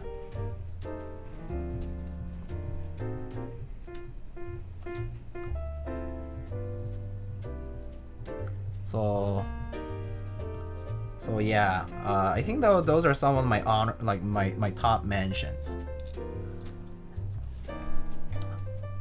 Oh, one thing that I always want if I go to dim sum is I always wish there is tripe. I love tripe. So it's not for some people, but I love it. Tripe and chicken feet, but chicken feet in moderation because it's kind of sweet.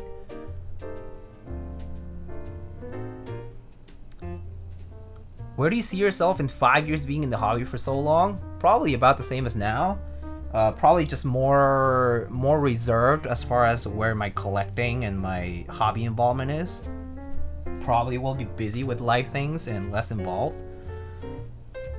Hopefully in 5 years I'll be more settled in a, like, you know, in a house or whatever.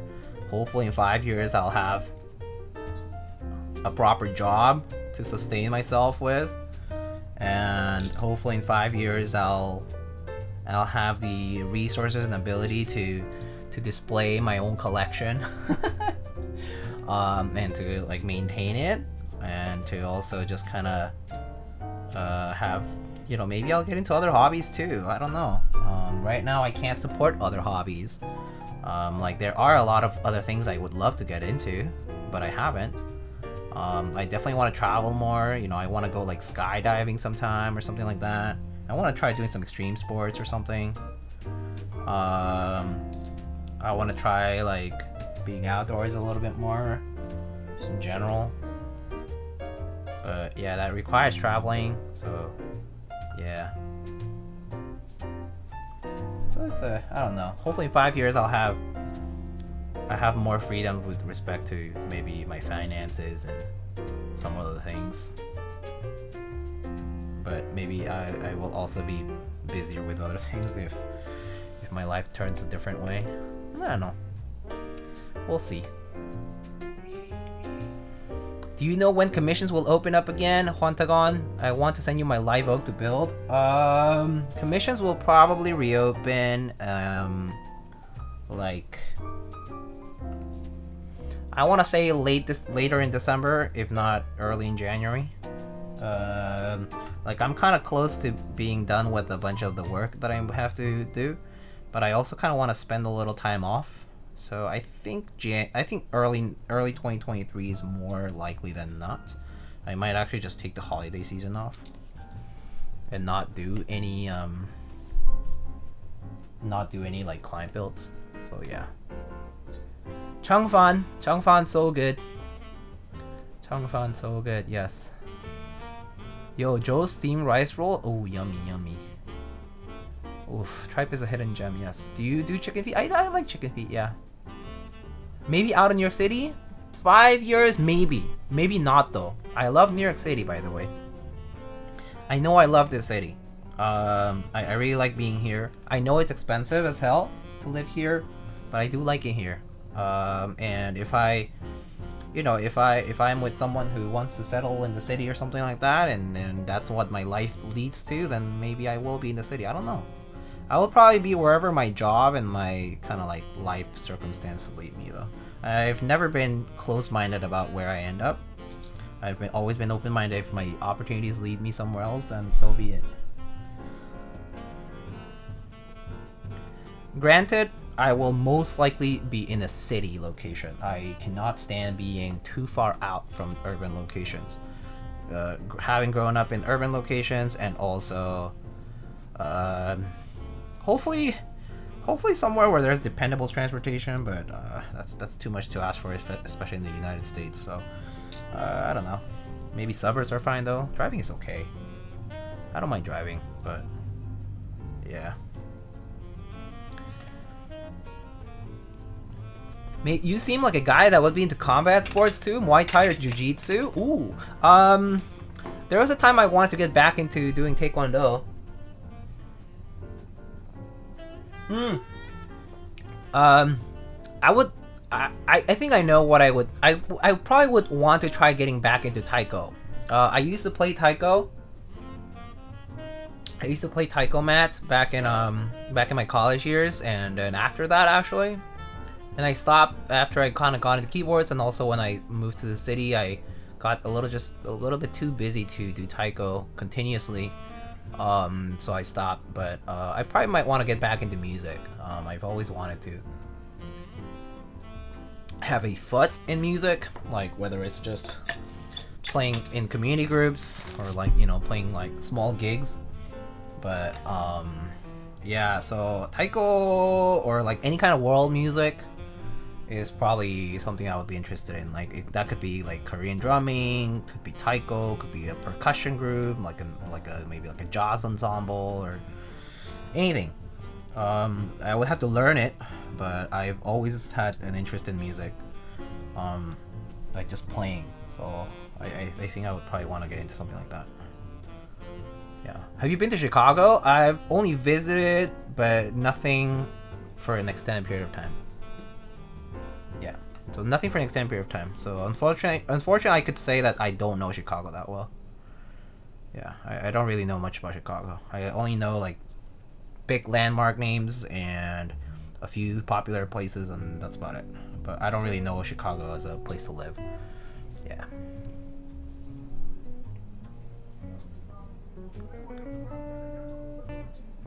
COVID's definitely killed most of my passions for a lot of my hobbies. I've been trying to get back into it again. That's fair. I am a person who thrives indoors too, so I never get bored by myself. But I love sharing with others what I do and kind of like having a more group like experience. So that's why like I really enjoy music in the first place, especially like ensemble based music, like group music. I don't think I'll ever do any solo kind of stuff. I think that's really boring, and honestly, if it's not my career, I don't really want to do it.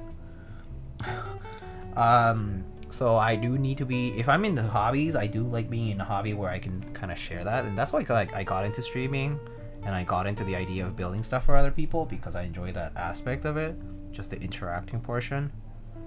I think that was a big reason why I enjoyed it a lot. And I still do, even after all these years. Like I've been in the hobby for a few weeks from now. I'll have been in the hobby for 6 years. Can you believe that? 6 years in this hobby.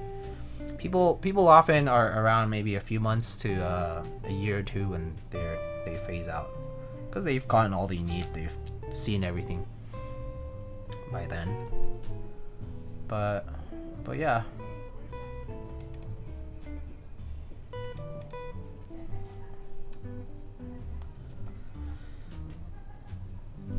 Laid back New York is what you describe Chicago to be? Interesting.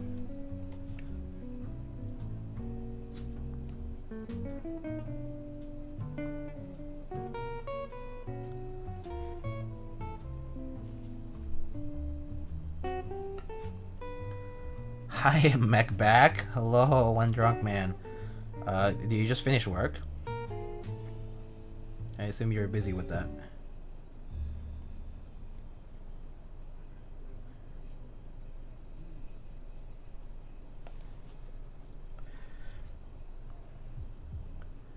Feel like I've seen everything I've wanted, TBH. Haven't bought anything in a while. That's fine. Me too, though.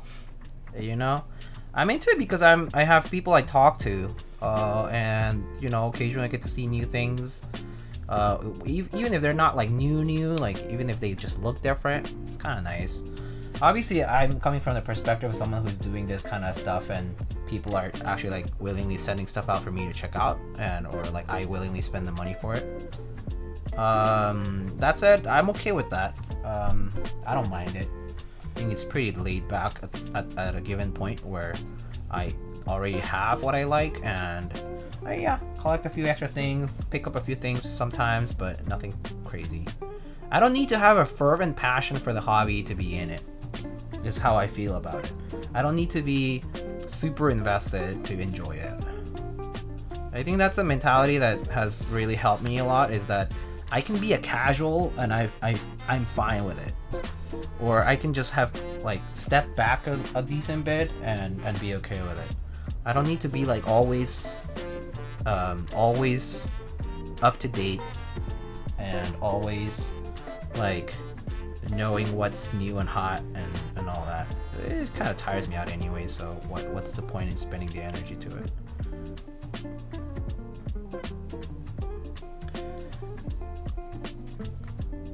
My boss was from New York City and he said that? Oh, interesting. Huh, Chicago, a laid back New York City? Maybe, yeah. I do like New York City, how it's so different between the boroughs and the neighborhoods here. Like going to Brooklyn is a whole different experience from being in Manhattan. And then Queens has its own vibe too. So yeah, I do like that part of New York. It's kind of wide and spread out. Whereas I do think like Chicago, if you go to the suburbs, it like immediately feels different from like, you know, downtown Chicago, right? Or like the main bigger parts of Chicago.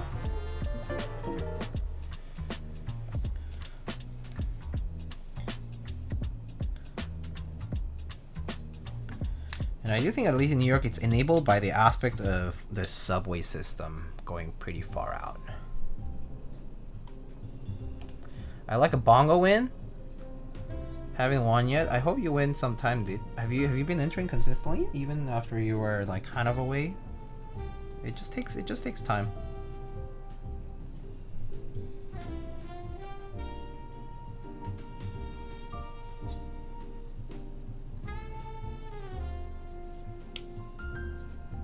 Oh yeah, 100%? Okay. Hopefully. I mean, the chances are slim, that's for sure. I mean, that's no doubt. It's difficult to win them. I've unfortunately have had the experience of having to, you know, trade and whatnot, buy, trade, all that kind of stuff in the artisan community, but it's very tiring. I'm kind of over it in a way. It's very tiring.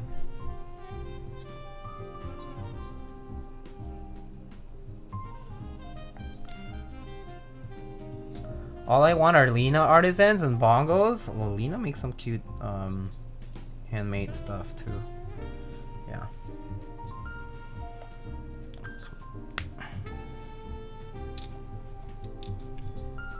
Have you commissioned stuff from her? I know that she was doing commissions for a while. Do you commission anything, Cam?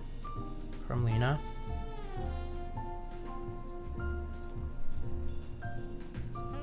But yeah, cute artisans are my jam for sure. Although I do like some of the more complex stuff just for the sake of supporting and enjoying seeing how the craft develops. But I think as far as aesthetic goes, I do like the cuter stuff. Finally bought a fume extractor. I can tinker in this cold weather. Nice.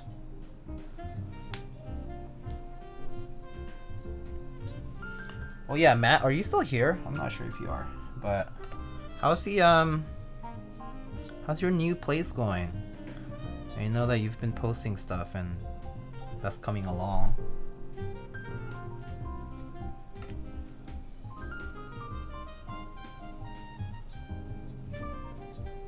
Such a nice space.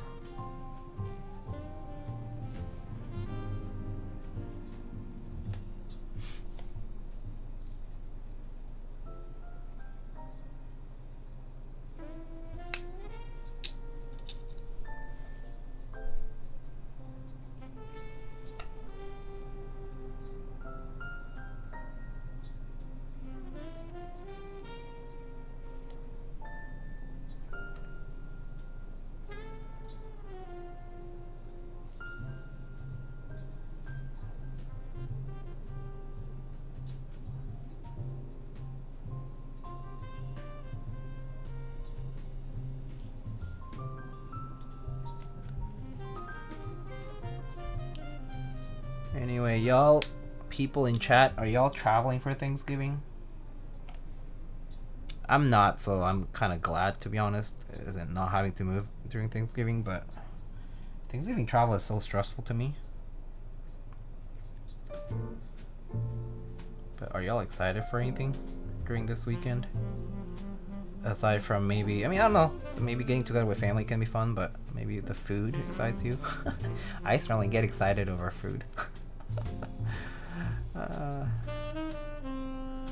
Like, I remember I had a friend who invited me to a Thanksgiving dinner because, you know, my family doesn't celebrate it.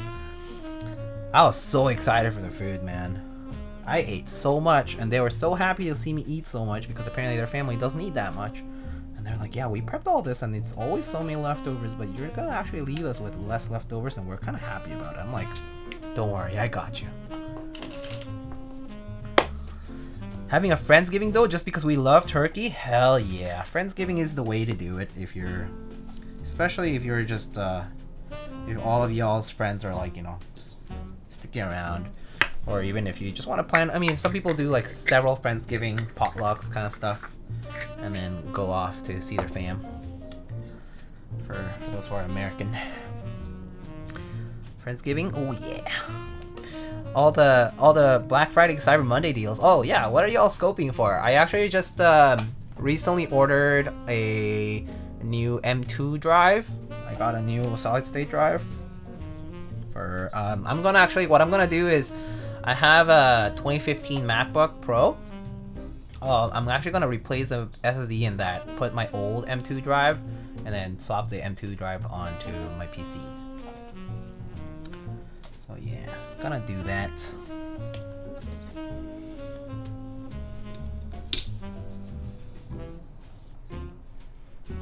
You're a MacBook user? Yeah, I use Macs pretty much. I use both Mac and PC interchangeably all the time. So yeah. For my laptop though, I've had a MacBook since like 2011. But I've had a PC since I moved to a city, so like 2017, 16-ish, I had a PC. Before that, I was on Mac all the time because that was my only computer. My laptop was my only computer. So yeah. Do you activate in Kirby mode? All my Friendsgiving have done potlucks, but with different foods. Yum. Look at the Onyx. Oh, actually, yeah, there's some good deals from the vendors. Like the keyboard vendors. How do you guys feel about keyboard vendors having Black Friday, Cyber Monday deals? It's kind of like unheard of in a way, you know? Like before, like I feel like we were kind of small that we didn't really have Black Friday, Cyber Monday deals, and now we do. We have GMK sets on sale, keyboards on sale from Keycaps, like the Onyx is on Keycaps. It's pretty sick.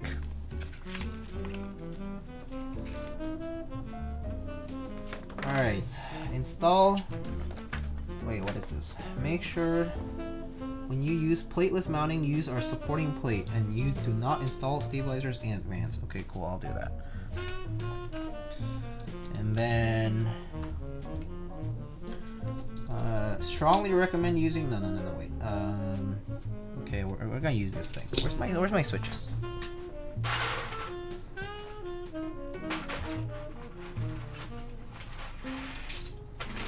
Alright, here's my switches.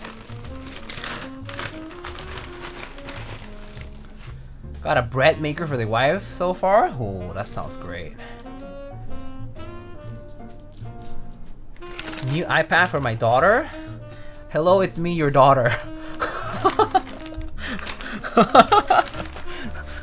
I would like an iPad again.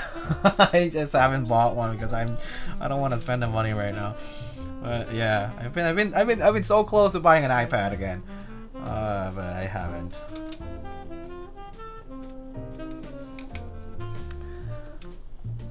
They might be making room for inventory too. Yeah. I mean, it is the fact of having too much supply in the warehouse and wanting to clear up space for upcoming stuff. So I know that's probably why they would be doing that.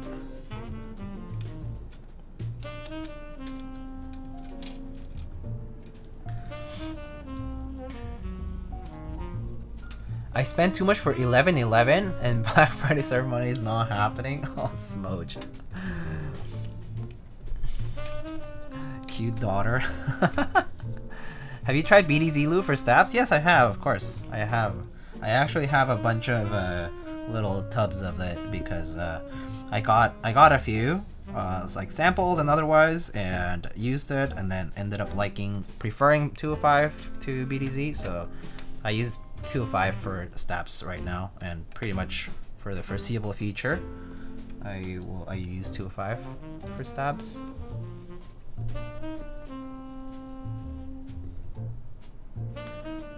Sanity versus Grumpy 4-year-old on ABC.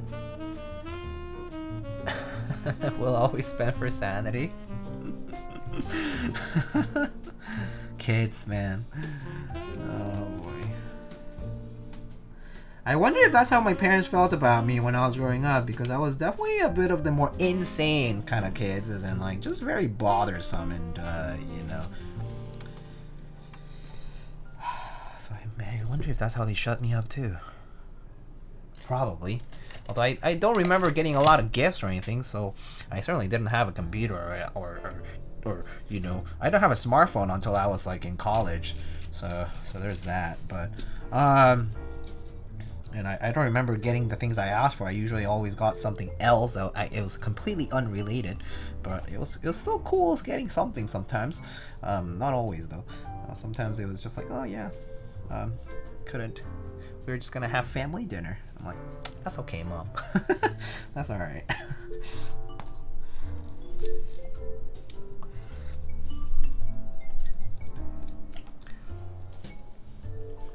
Oh yeah, I still use 205, yeah. I sold my MacBook Pro for an iPad Pro a while ago. Honestly, best decision I've made. Really? Well, I guess, well, I do have a use for a laptop, because I do, like, code. And I do need to, like, use, like, applications that are pretty much non-iOS only. Or non-iOS supporting, rather. So yeah. There's that.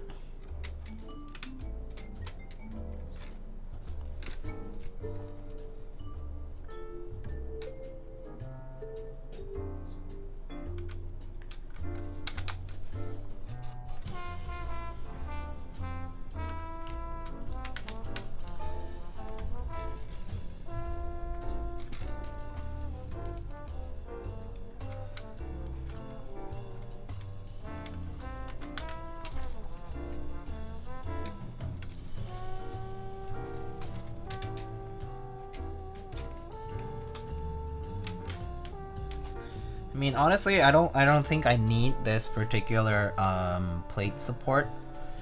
I mean, a switch supporting piece here. I'm just doing it also for the sake of demonstration, so that if anybody has to look up the VOD of this Fox Lab Sunset, they have a reference to be like, oh, that's how, you know, Lightning did it. That's how Diego did it. And hopefully this is helpful. But yeah, if you have 3-pin switches, like not 5-pin switches, this is what you want to do. You definitely want to use this thing to keep your switches lined up. And what's nice is that you'll also get an idea for how deep they are into the PCB, because you'll see the switches clip onto the support. So that's kind of important, because that gives you an idea of the switch being all the way through.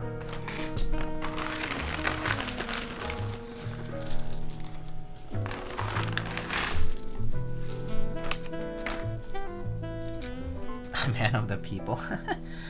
You know, just I actually realize that a lot of people do watch the VODs, and sometimes I'm like, sometimes when the people tell me like, hey, I found your VOD really helpful, or they ask me like questions about like the VOD, they're like, oh, I watched your VOD and I wasn't sure what this was about. I'm like, make me think like, man, maybe I should be more structured about it and have like more helpful, like a way to follow along more easily. Just the VODs are long, and I know I don't do like the hyperlapses, so it's a bit of a chore to look through it.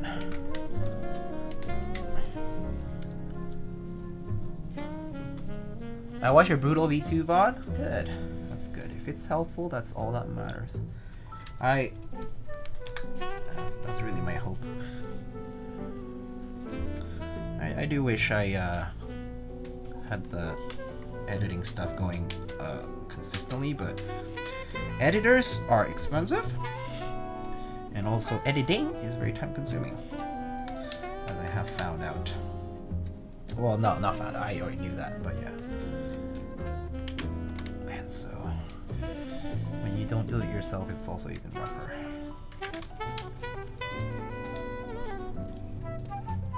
I watched your overvid because I didn't know how to assemble it together. Oh no. I feel like Zekin could be mad hearing that, because I also struggled with it initially. And And I know that he had like a guide kind of thing on his server. But yeah, you had to like find it. Ahoy! Hello, Thok Thumbs. How are you?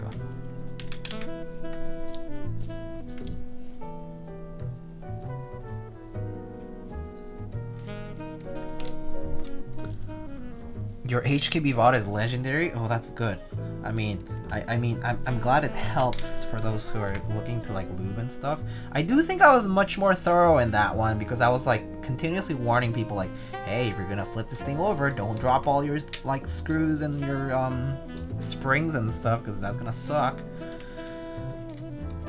But normally I don't think I'm as like thorough when it comes to building because there's like some steps that I may not like explicitly talk about. But you guys can always make sure to keep me on check with that stuff. If there are any like specifics that you think I'm missing.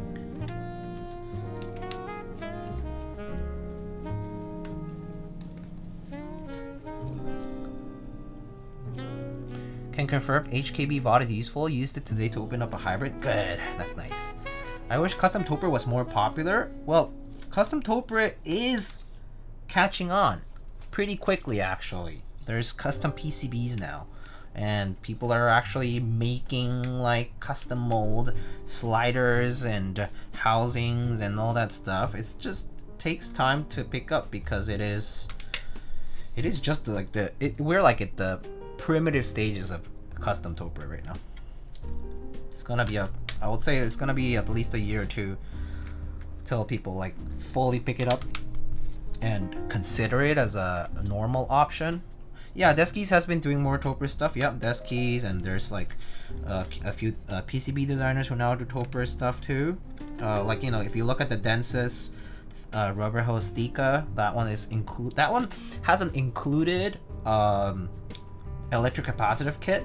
Like, I mean, like if you purchase the electric capacitive kit, it includes sliders and all that stuff. Includes everything that you need, which is super nice. I mean, they're like NIS made parts, I think, which, you know, that's what they use as their provider for the parts, but you actually do get all in one of the stuff that you need, which is pretty cool.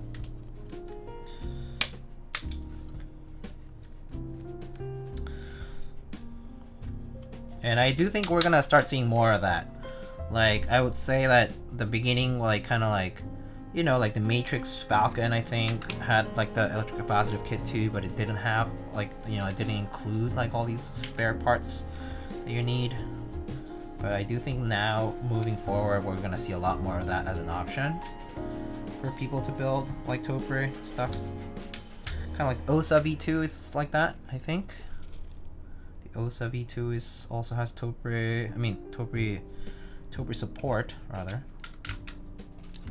which is pretty cool. And I do think we're gonna see more. Live Oak is gonna be my first custom HKV build. Nice.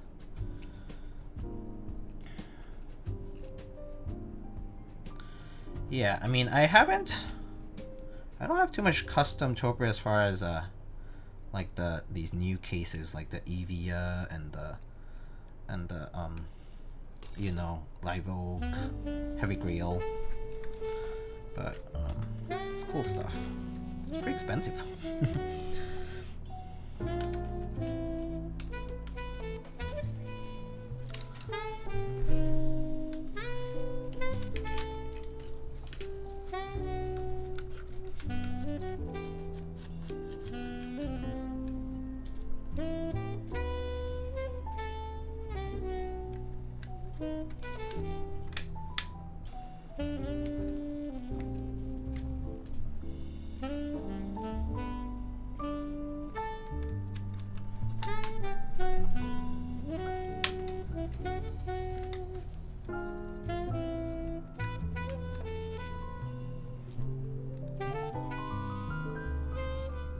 The new Snow HKB's endgame, it came out so nicely. I was honestly super surprised at how nice it is stock. Like, you can use that thing stock and it's really good. Like I didn't feel like I just really had to open it up to lube like the stabs and stuff, because it really is very good stock. So very surprised and very, very nice that that's the case. I mean, I'm glad that we have more official involvement for Topre. You know, like the fact that HKB kind of like reached out to people, like, you know, like creators like myself and others, right? Like, you know, like Huey and Tiny and Apiary and whatnot. It's super. It's like it's kind of groundbreaking. Like it's breaking news. That stuff. It's amazing. Is the 25th anniversary the one that's white? Yes. 25th anniversary is the one that's white. I'm learning to use Alice layout to keep missing keys. Always the G. Oh. Yeah, custom Topre has to mature for price to get better. Yep. Right now it's still that like low MOQ enthusiast phase, where like we still don't have nearly enough production of it. Like we're still not being given good enough prices for it per quantity that we make. So yeah, we'll love a 40% Topre board. Nap Wizard, you will definitely have. I mean, I do think there's people who are interested in 40% Topre actually. You could ask around. I'm pretty sure there's folks. I mean, if people like Blind Assassin and a few others are involved in that Topre scene, like I'm sure that there might be other folks in the 40s maybe Discord who might also be interested in trying something like that. I do think like a small form factor Topre could be neat. Definitely something that would be novel, at least for the layout. So, can you use your HKB influence and bring us a OEM, modern OEM 86U? I can try to ask like, hey, like, is this, like, do you guys, well, so I'm involved with HKB, but not, you know, the Topre company, the Topre corporation, that is the one that produces the real force, like the parent company rather. So I mean, hopefully we can communicate that, but I don't know how far that gets.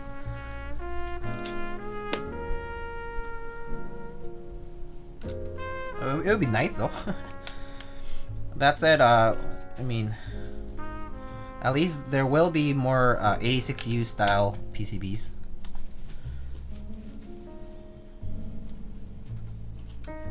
The only problem is, yeah, keycap support. That's something that we still need to work on. Keycap support for Topre, like 7U stuff, especially. But keycap in general, keycap support in general for Topre is pretty lacking.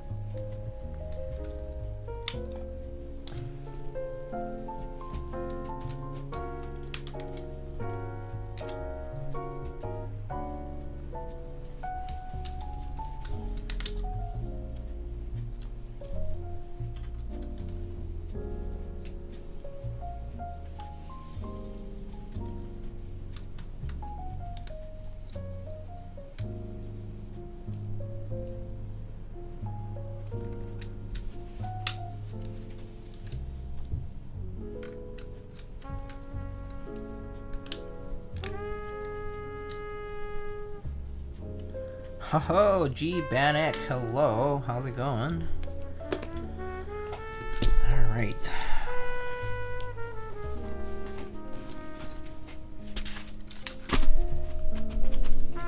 Alright, let's solder this guy up, and then we're gonna put the stabs on, and test it out, and then mount it into the case.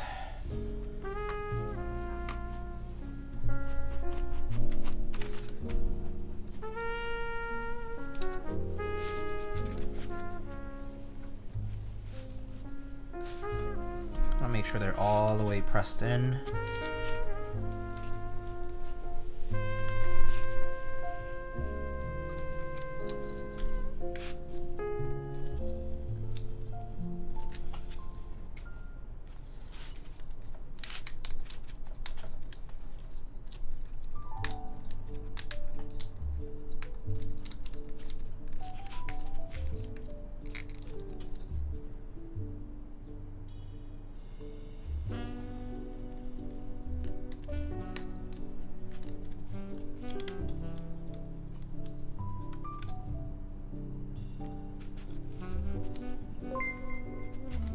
Beep boop.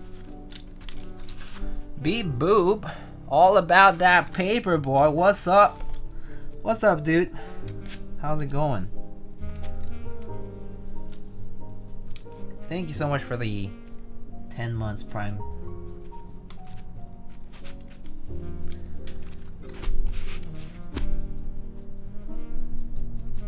Did volume just die? I am volume. Oh boy. Alright, let's get that fume extractor.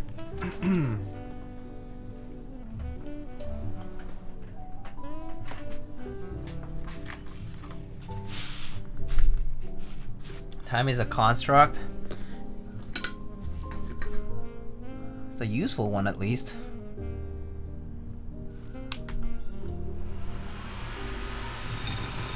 Alright, let's do this.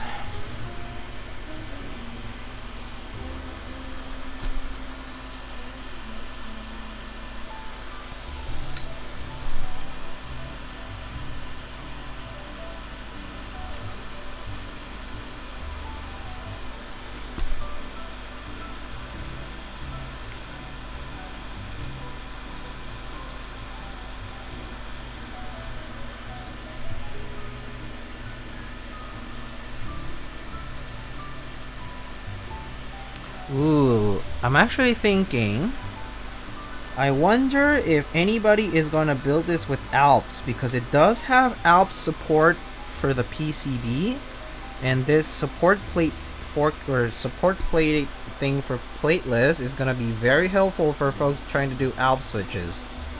So it does make me wonder if there will be a lot of people who want to build it with Alps.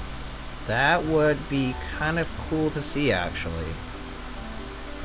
More Alps builds with this kind of plateless configuration. That would be kind of cool.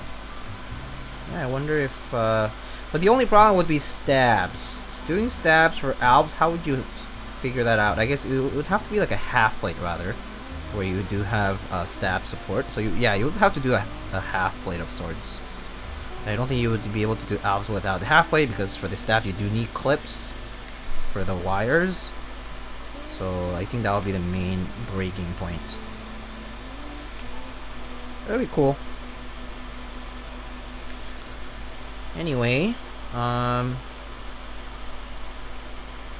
it gets quieter here in the chat, I do want to do a quick shout out to Fox Lab, as well as Click-Clack.io, who is going to be the primary vendor for these units internationally. For the Sunset TKL once it goes from the interest check phase to the group buy phase, or rather the pre-order or sale phase. I'm not sure how exactly they'll do it, but yeah, so do check out the Fox Lab Sunset 80 or TKL interest check on Keycaps, which is linked in the build command, as well as the Discord server for Click-Clack.io. They have a lot of affiliated designers and partner vendors who work with them to bring new pre-orders and in-stock products from keywords to accessories, but they are the ones who graciously provided with the units for today's stream. So yeah, quick shout out to them.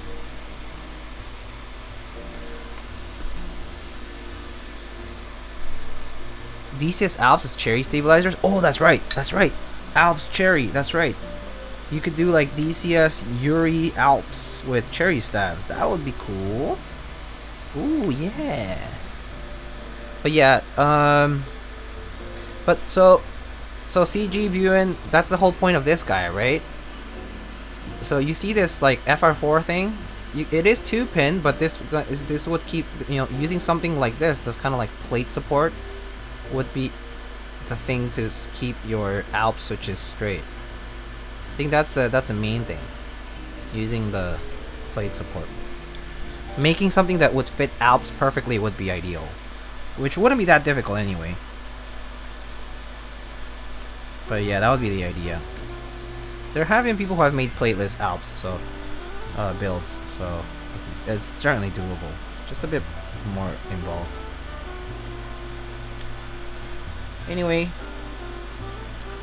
Talk all day, every day, says one drunk man.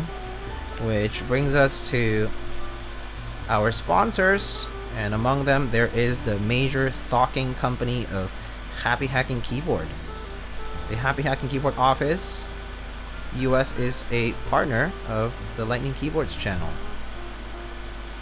But you can also find other vendors.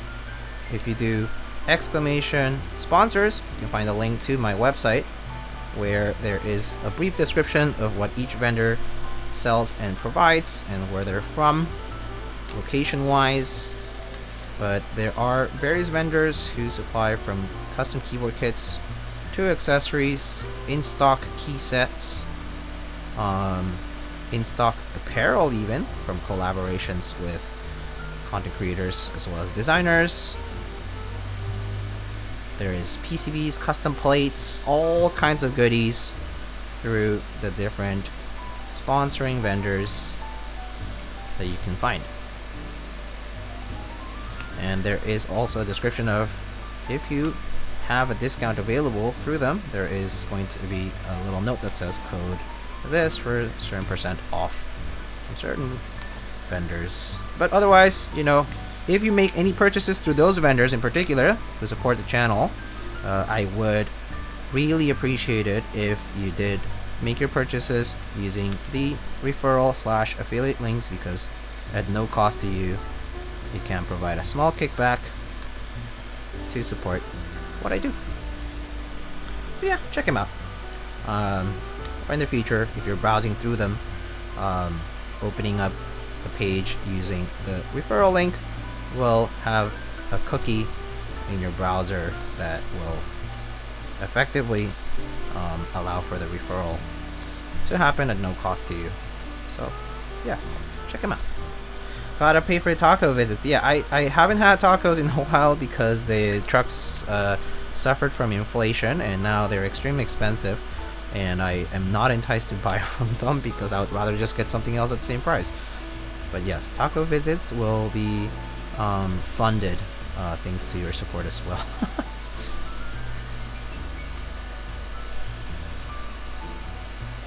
I wonder how well the guides would align since Alps cuttouts are wider and shorter. Yeah, I do think that you might need a support that is more rectangular, like narrower top to bottom for Alps switches to be aligned properly. And then yeah, for Cherry is a bit more kind of square, so slightly different plate guides. But I mean, it's nice to have it as an option. So Remember N, hello. Thank you so much for the tier 1 sub and welcome.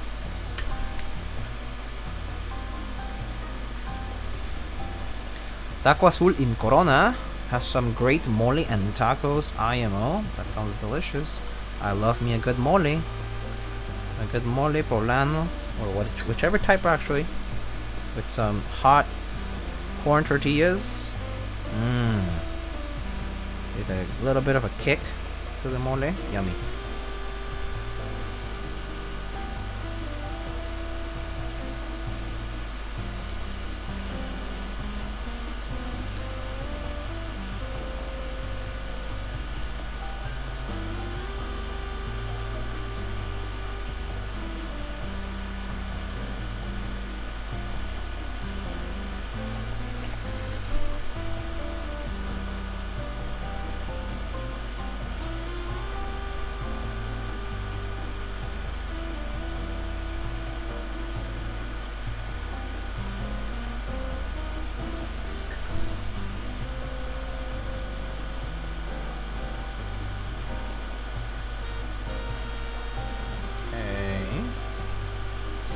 Going nicely.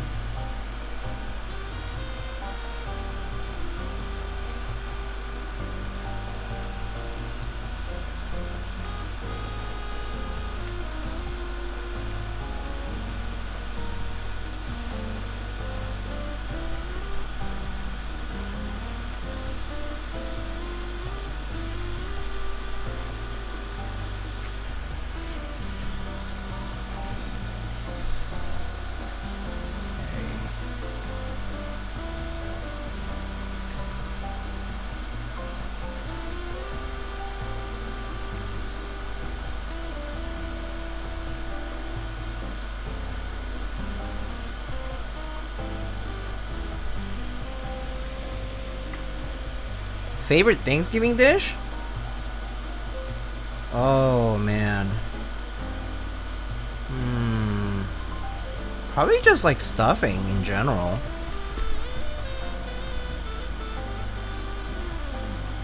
And then everything else that kind of accompanies it is already pretty good. But I feel like you do need to have like a solid tasting stuffing and the turkey too. I mean, I think the turkey is kind of a hit or miss for me, to be honest. I love turkey, like I love it when it's good, you know, like when it's done properly and it doesn't like lose all its moisture and it doesn't taste too dry. But if it's done properly, it's super yummy too. But I definitely don't think it's the superior. I don't think it's the superior type of meat, but it's still pretty good, albeit like kind of niche.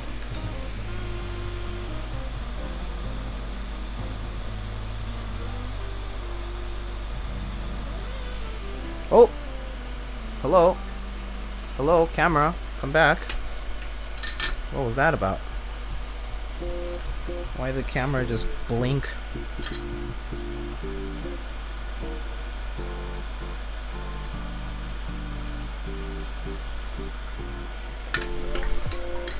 Alright, there. Done soldering. Yeah, turkey's sometimes meh. Otherwise, you just want to gobble. Yep. Yeah, I agree. It really is a hit or miss kind of thing for me. I would say no, yeah. Definitely like the other stuff more. My family usually likes to opt out for turkey. What do you have instead? Do you get chicken? Do you get duck? Do you get or do you just like go for everything else, like the ham and like pie and you know? I prefer a small turkey to a large one. Yeah, it makes it easier for cooking. Yeah, that's true.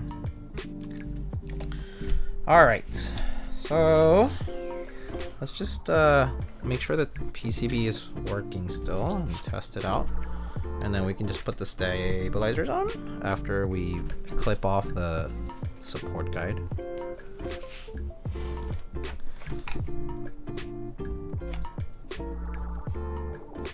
Oh wait, whoops.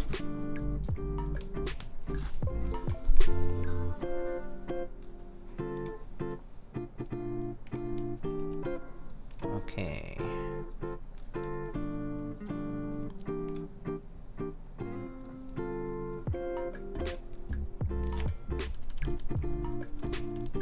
We just get like 2 chicken since they're easier to handle. That's fair. I think you might suggest replacing turkey with a bucket of fried chicken. Yo, fried chicken, yes! I love fried chicken. Oh, that's so good. One Drunk Man, I personally think that suggestion's excellent. Fried chicken for Thanksgiving sounds amazing. To be honest. Great suggestion. Alright, we're good. Alright, so now that the soldering is done, basically we are just gonna clip it off. So you just use cutters here, and there are these little dotted lines for you to clip it off from. So pretty easy. Just clip, clip, clip, clip, and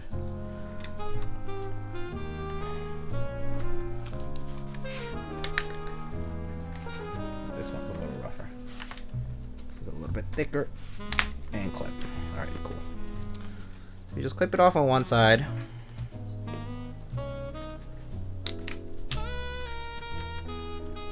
Completely.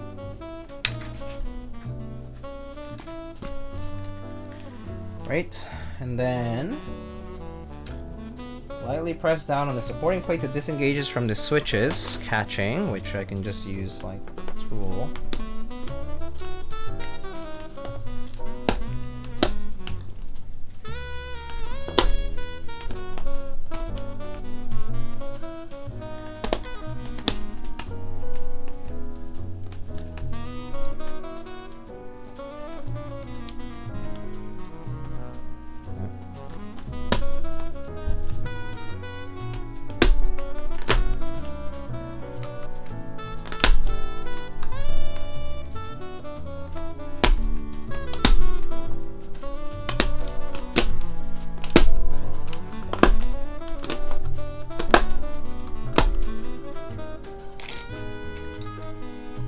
Shame it's single use but cool design? Yeah. That's true. Yeah, that is true. It is. It is single use in that sense, but it does oh, it's still caught somewhere.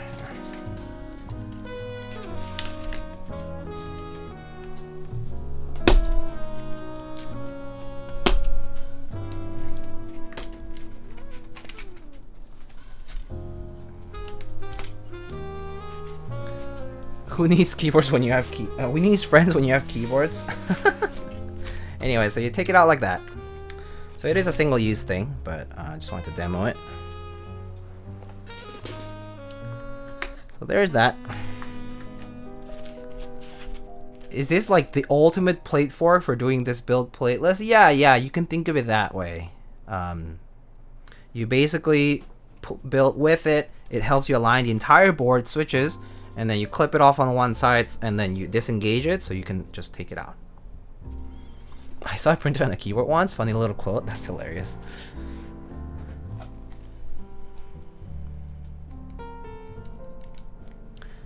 We're having chassis for Thanksgiving this year?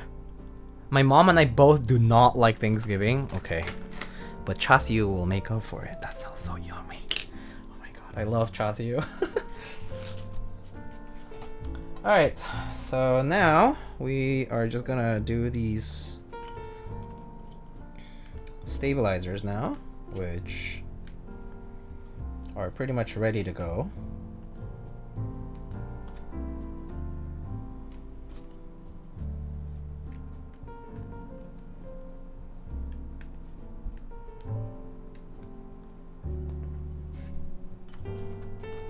Yum chassis. So good. Do you enter any group buys recently? I think I'm probably gonna get a GMK Beige add-on and Heine Beige soon. As for keyboard group buys, I don't remember what the last one was that I got. Might be Daji Say Soda was the last one that I entered. I think that might be it. Recently, I got CRPR5, some CRPR5 stuff, not too much, but yeah, I mean, well, no, I actually did get a decent bit of CRPR5. I got a bunch of CRPR5 stuff. Not gonna deny that. What else? 1, 2, 3, 4, 5, 6, 7, 8, 9, 10. Okay. And then what else did I get? Or what do you think about the zoom decal? I think it's a pretty good deal for the money, which is what it's meant to be, I think, right?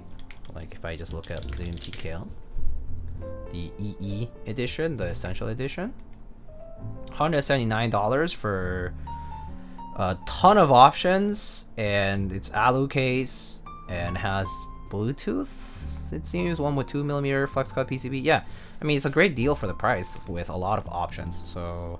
I think that's kind of nice.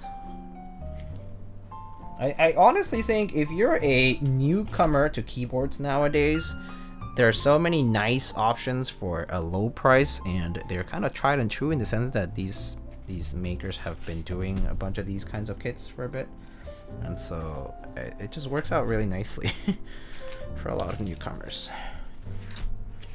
Alright, so time to install stabs, which goes through the painful process of putting these shims. Well, not as painful, but still a little annoying sometimes.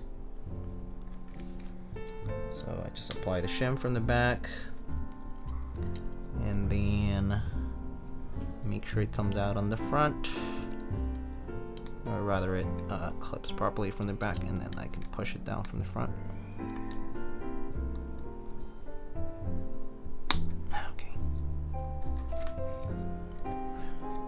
Clip properly.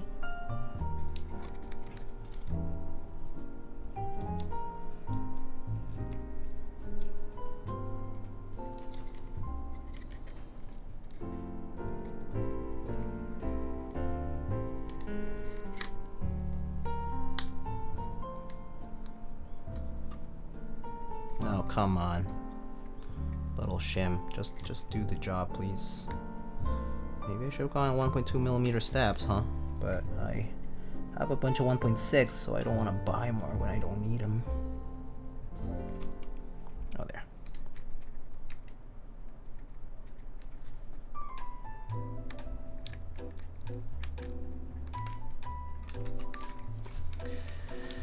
The budget options nowadays are getting kind of insane. Yeah, for the deal for the money is amazing. Is he effing or is my internet scuffed? Maybe I'm dropping a few frames, but it seems fine right now.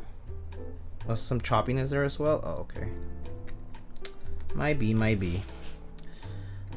Can't help it when my internet service is the way it is. Oftentimes. Yeah, it's my internet service probably. It's terrible provider.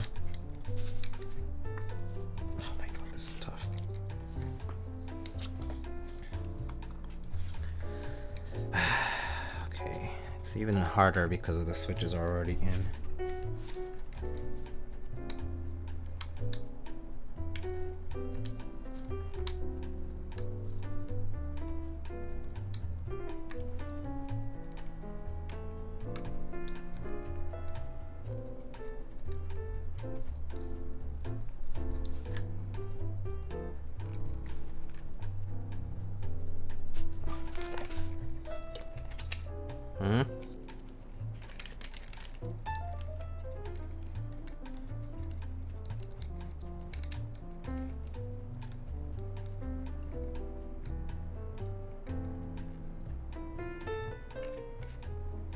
Sorry, I'm like struggle busing here a little.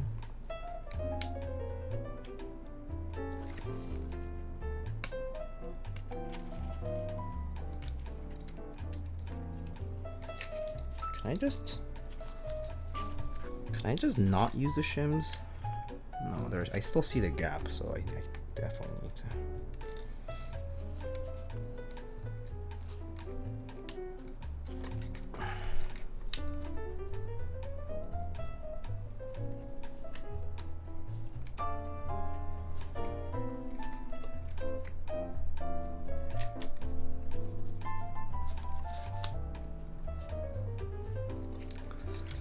ISP and terrible are synonymous. All aboard the struggle bus? Yeah.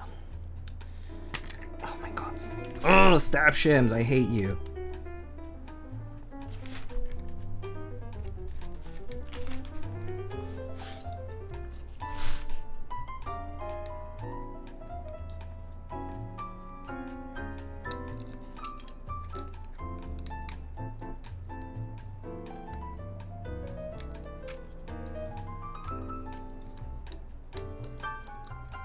Definitely exacerbated by the fact that there's switches around. Ugh.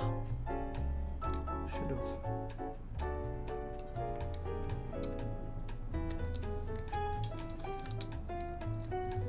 Okay, hold on. Why not use 1.2mm TX stabs? Because I don't have any.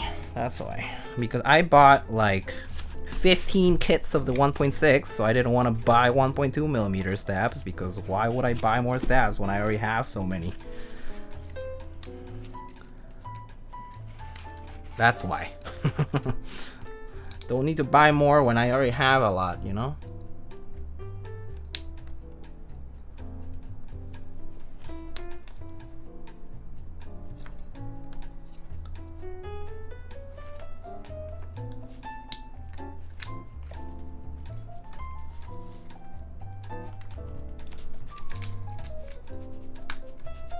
Oh, got it. Nice.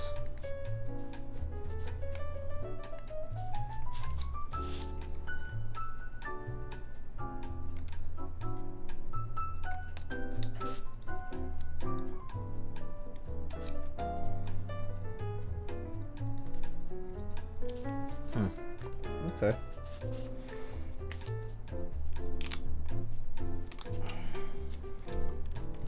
Making me wonder if the shims are too thick, but let me see. Okay.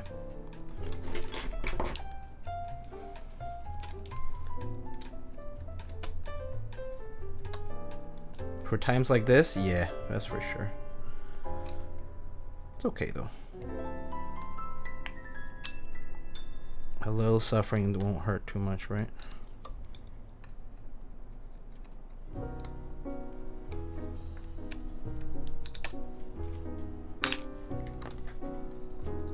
You know, the funny thing is the shim is on one side but not on the other, and I don't know if it's just a tolerance issue here.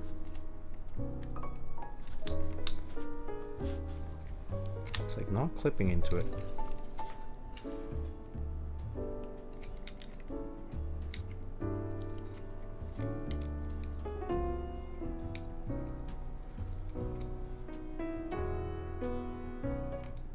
With other shim it seems to work fine, but not with these ones. For some goddamn reason.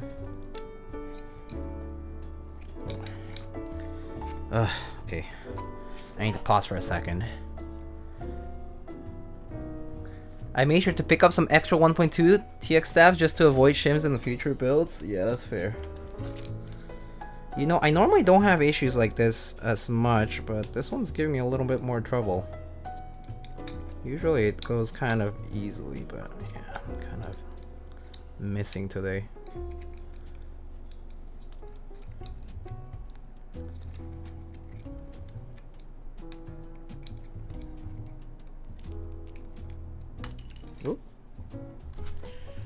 Holding the shim at the same time as putting the stab is just so difficult to do.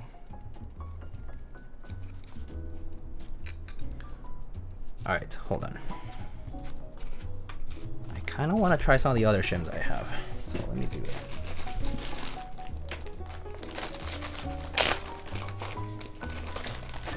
So I have a bunch of these shims that I got from Mr. Heine. I'm gonna try this first. If this works, I'll be mad. Just because, probably just a skill issue. Probably.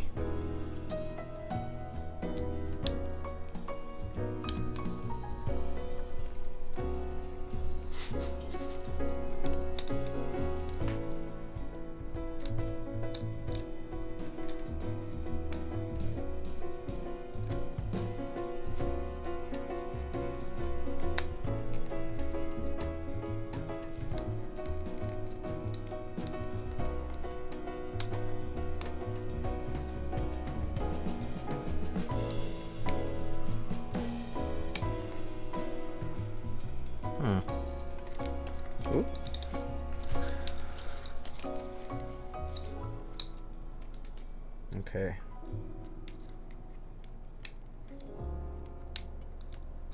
Oh, well that worked. Okay, cool.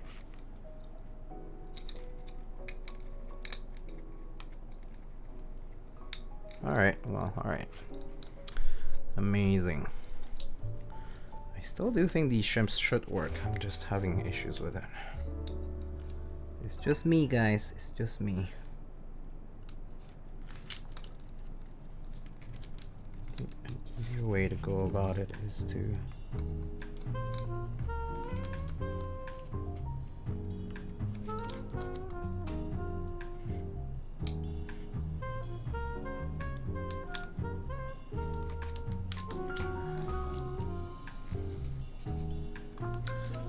Hello, Shinoto, how's it going? Oh, easy.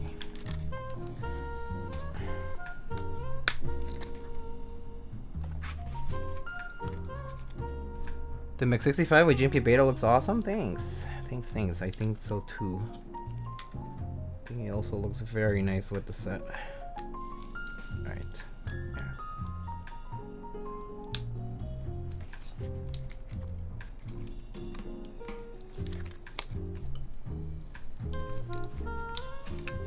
Okay, well that did work. So it's just me. I just need to get the hang of it. It is just me.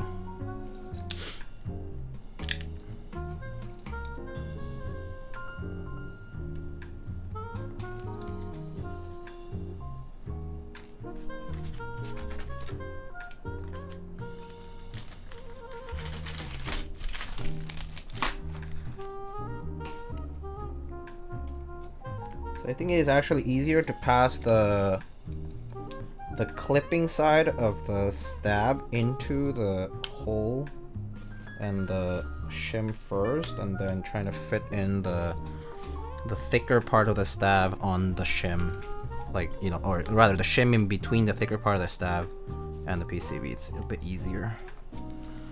Okay, cool.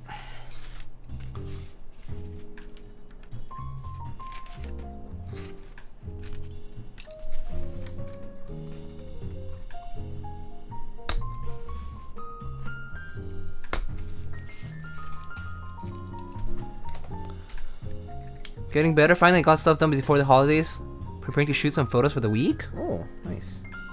How about yourself? I mean, I'm also kind of done for the week as far as like I don't have to go in. But I do have some deadlines coming along like the week following few weeks. So I will probably have to allocate some time to doing work. Like, you know, post holidays, I guess.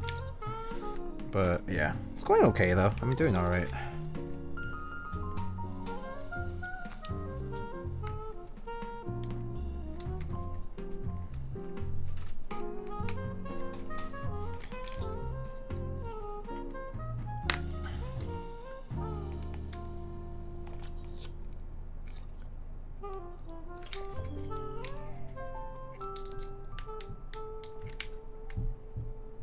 Yeah, okay, cool.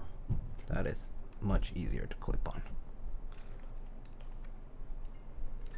Okay. Agase looks so good, but no need funds for corns. Look away. Oh, that is true. The unicorn raffle is coming up pretty soon, huh?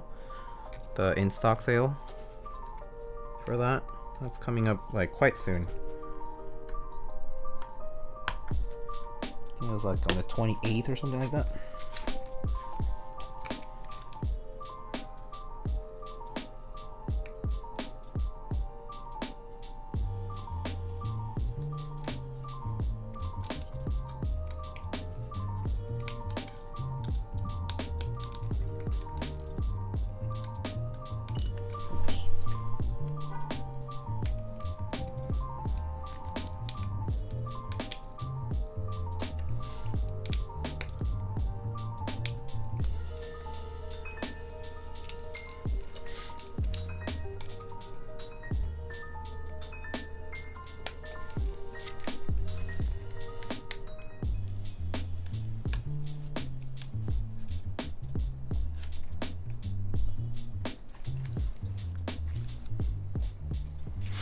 $27 for me. Can't fuck up like I did with the Jane Emmy. Oh yeah, that's right. The time difference. Yeah, I have to take the time difference into consideration. So that's gonna be $27 for the people in like North America, for example. Yeah. Yep.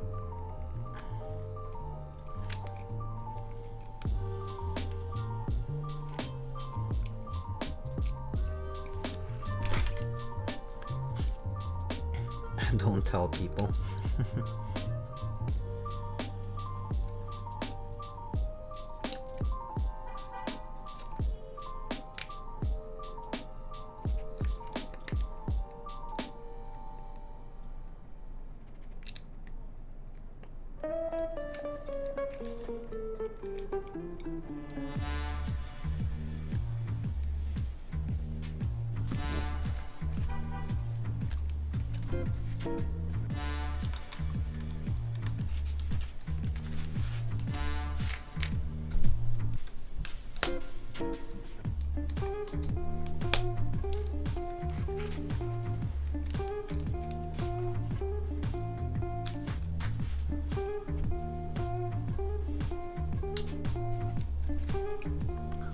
Obito, hello.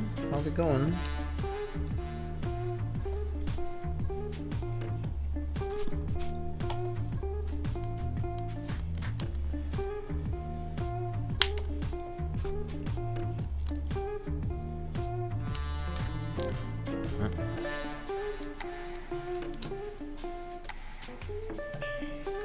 I'm waiting on those Jaguar details. Yeah, that should be soonish. I don't think they've announced any details just yet as well for that. That's for the TKO. Yeah. It's going to be a group buy though, so that one should be like a fulfillment based group buy. So that's gonna be a while until they, you know, get produced and shipped, right? So Just so you know.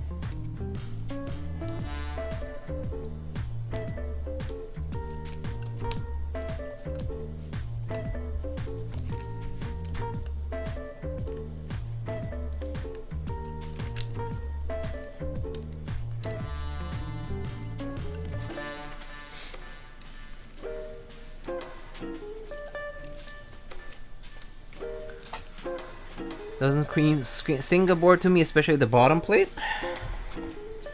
It is still her design though, so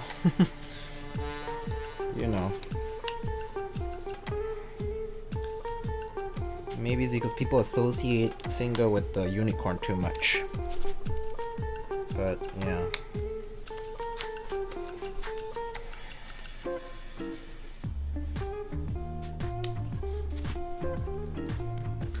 I won the Jane Emmy R2 raffle sale and forgot to pay for it. No, Dave be clapping cheeks. What? So you got your invoice canceled? Don't say that. That sucks.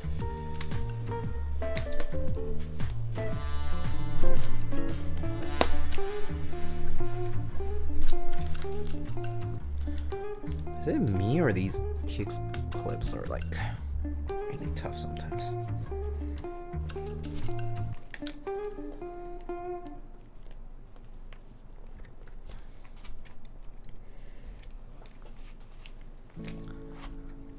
Is this a remix of one of the jazz songs? Yeah, it is.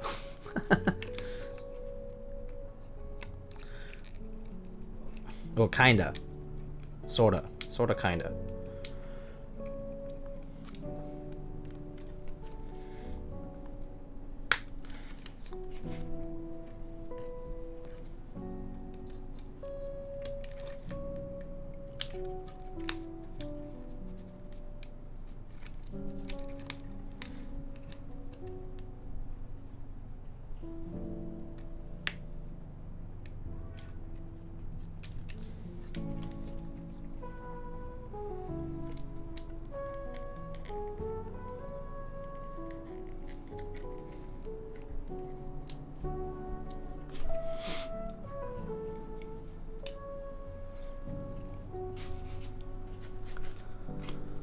Didn't pay attention to time zone difference? I see. Yeah. Time zones, man. I try to set an alarm for when that happens, or a tip I can give you is what I do is I set a Google Calendar alert, and then set the time zone for the alert, so you'll know. Like if you set it to that time zone, like the time zone they provide, so if it's like Singaporean time, you just set the event time zone to that time.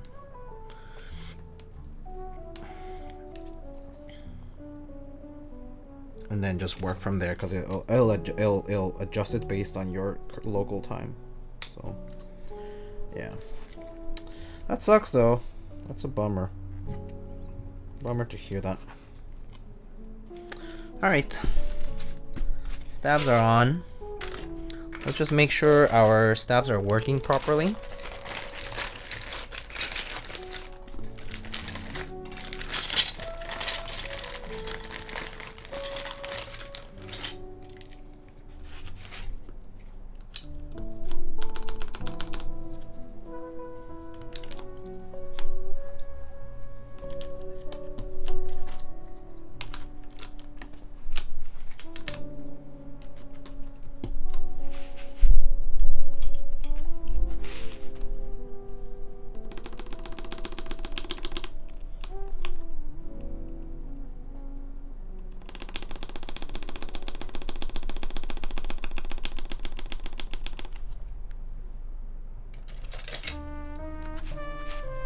Just a teeny bit of move on this side.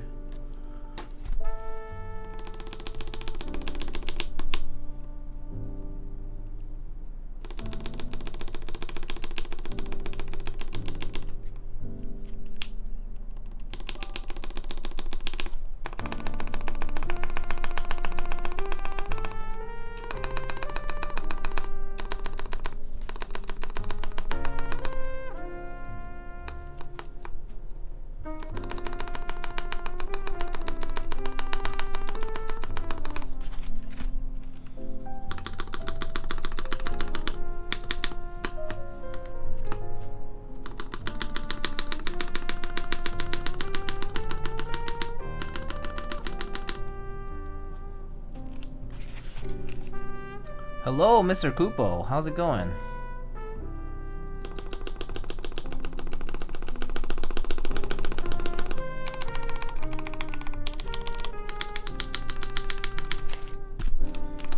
Okay, seems fine. If I do need to retouch it, I can always do it later. But I do think it seems fine. Tight. Okay. We can put those shims in the little I just finished watching this week's Chainsaw Man. Oh, I see. I haven't watched this week's. I watched up till I'm up to date, just not this week's episode. I forget it airs on Tuesdays, right? Or at least for us. Yeah.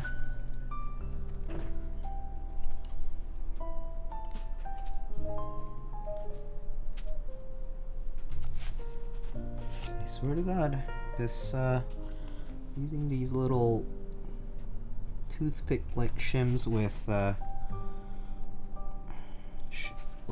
stabilizer, the 1.2mm stabilizer shims are like, it's even tougher to put them in. Put them through the PCB. Oh God, they're tiny.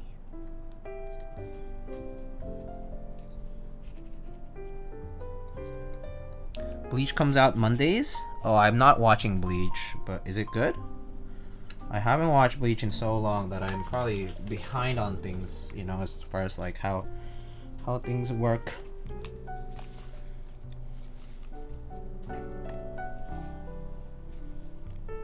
Oh, that's not bad. Need something solid. Maybe this will do.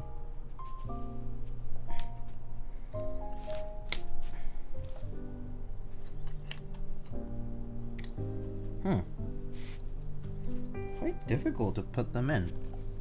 I can't quite put the little TX shims on. I think the whole of the Fox Lab shim is like narrower in diameter. So I'm like unable to put the TX shim through. It's very narrow. It's like impossible to push it through.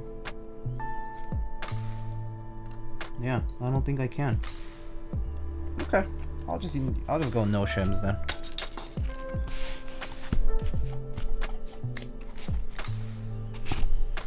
No shims.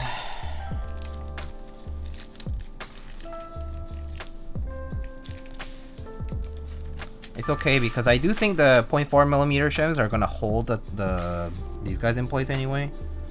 So I think it's fine. I could just use toothpicks too, but yeah, no, it's okay. It'll be fine. Alright, so let's put this into the case now.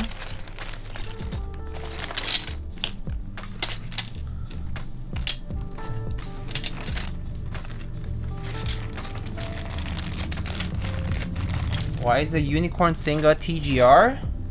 Why is the roll of TGR roll of Singa? It is really it is a collaborative design. So it's fully run and fulfilled by Singa, and the design concept is by Singa. But TGR, i.e. Yuxi, was contributed to the design as well. So it's a collaborative design.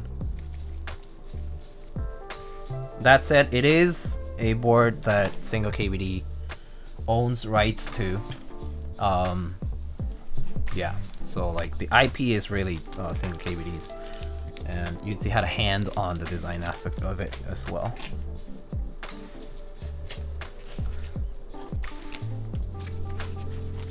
Alright, so let's see.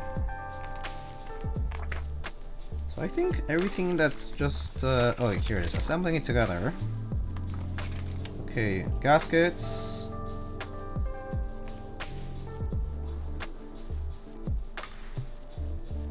And just placing them on, making sure the PCB is placed in correctly, and then connecting our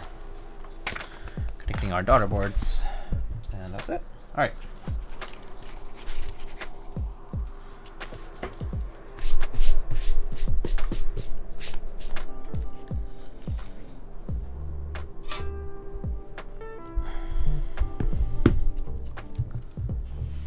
Yeah, the extent of the involvement you'll have to ask. Yeah.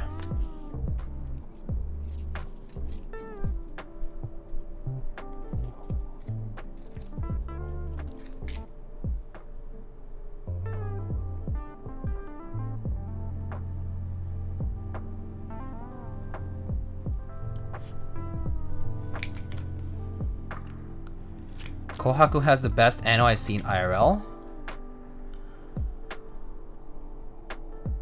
They definitely have very good anodizing overall. Like the overall finish quality on the boards is quite spectacular. Super fine and clean colored, cleanly colored anodizing, that's for sure. Yeah, it's a little bit off.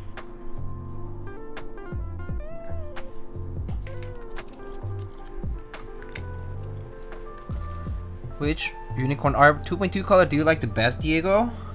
Red, green, blue, gray? I'm personally pretty keen on the gray and the blue one. But red do be bussin'. I do think I would consider the red pretty highly too though. So it's a little difficult to pick, but I think I'm a little bit more keen on the gray and the blue right now. Like right this moment.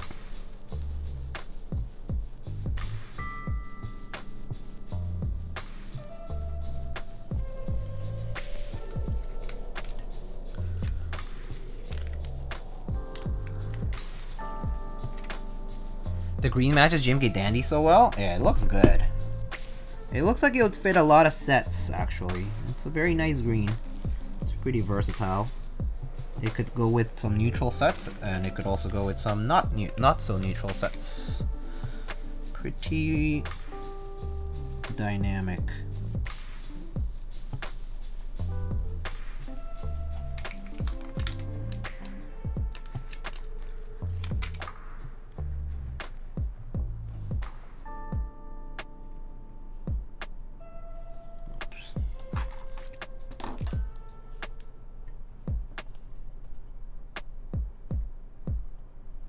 My tweezers. Tweezers. Let me guide this in place.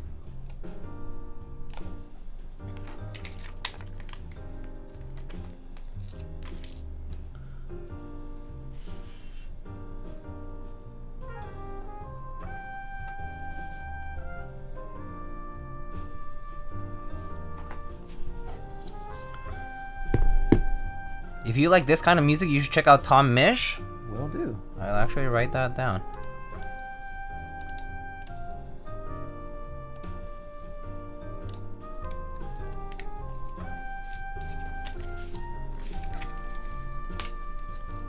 Okay.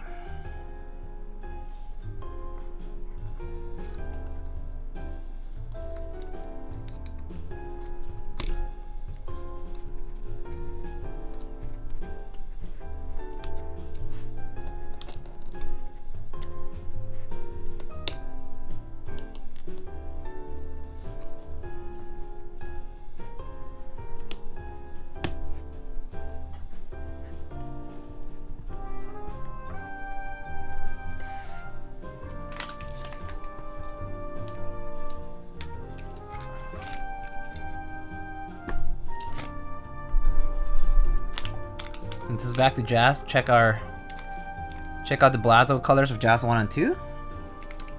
You got it. Pretty sure they're on Bandcamp? Okay.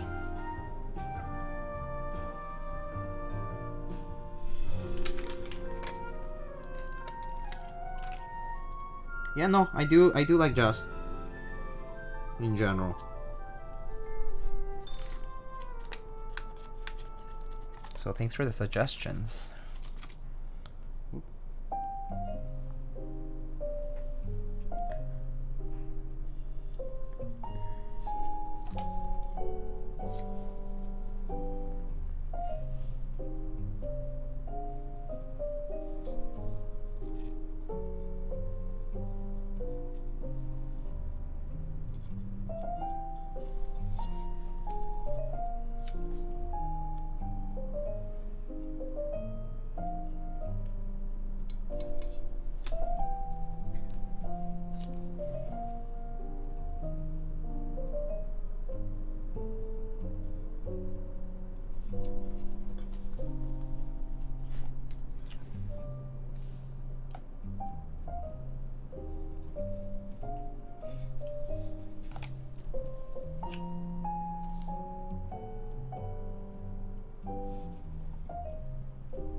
Alright.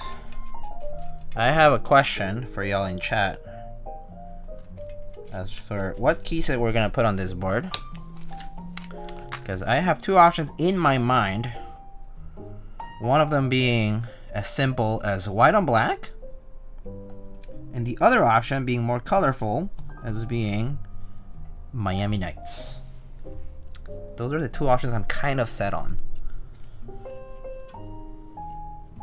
And I would like y'all to decide if you want.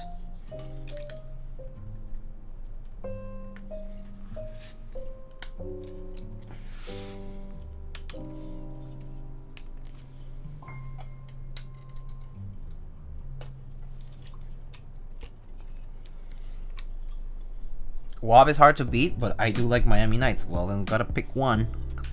Gotta pick one.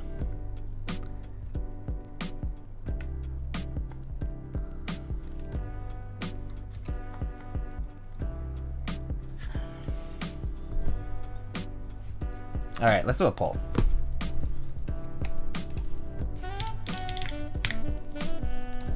Key set. WAP. Miami Nights. I'll give you guys 2 minutes for it.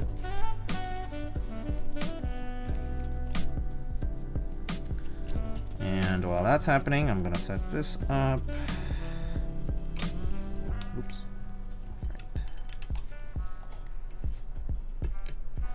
It's kind of tight on the PCB section here.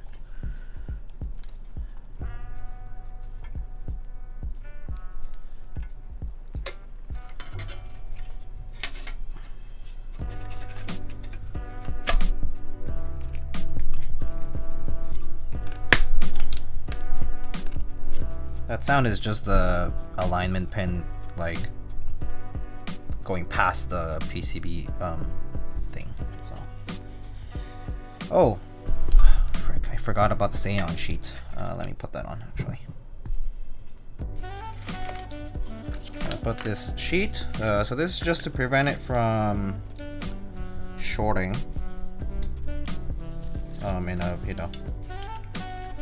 in an unintentional way. So we're just gonna put that on. Oh, Miami Nights has a clear winner here. Okay, sounds good. Okay.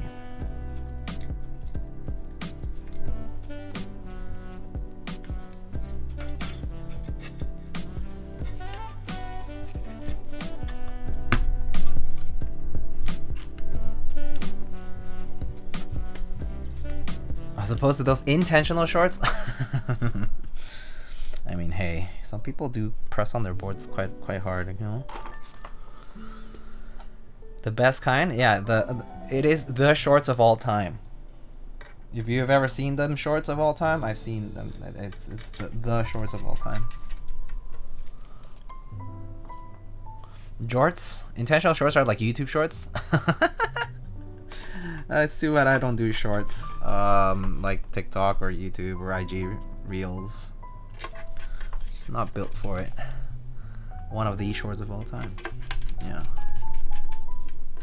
Alright, Miami Nights it is then.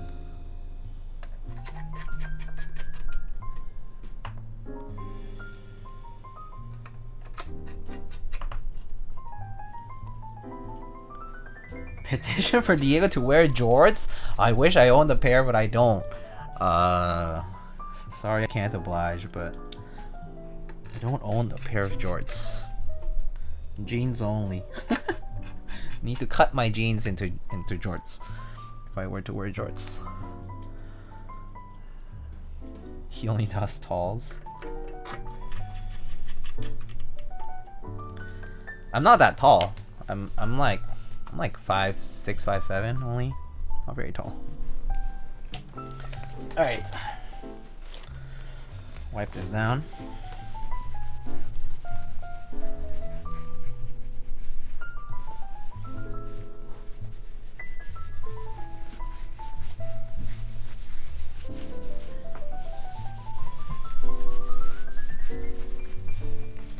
Alright. I'll wipe it down better in a bit. I feel like I lose brain cells after watching shorts. That bad. Okay. right down here. Alright, friends, so I'll go get the Miami Nights key set, wash my hands also because my hands are kind of sweaty, greasy, whatever. And I'll be right back. I'll be right back.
Okay, I am back.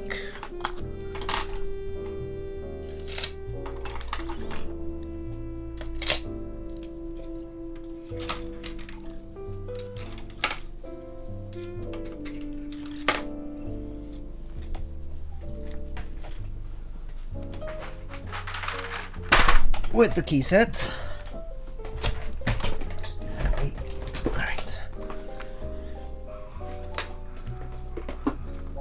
Okay. Shorts are too easy to consume, they make me more and more ADHD. Yeah, that's true. A lot of people used to, 2-minute videos, 1-minute videos, or whatever to consume content instead of, 10 minutes more. Certainly not like a stream bot, too long. Engagement and all that. Alright.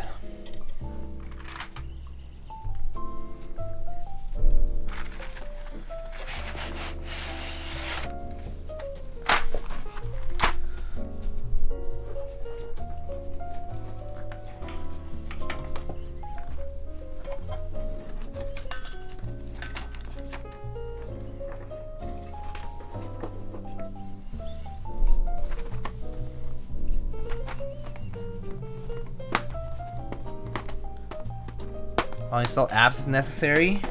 I don't have TikTok at all. I don't have TikTok installed at all. You guys know that? I installed it once and then uninstalled it right after and never went back to it. It felt like a gigantic waste of time.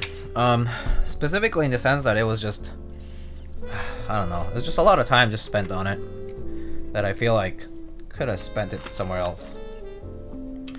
Yeah, and YouTube, I don't spend enough time on YouTube to like watch that many shorts. So fortunately, not much YouTube short content for me as far as like consuming. I only go to YouTube to search for very specific things, and once I find them, I kind of just stick to that.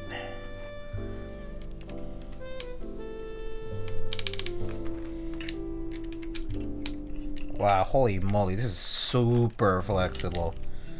1.2 millimeter PCB with this way of mounting the gasket, like gasket-based mounting on the this TKL is like extremely flexible.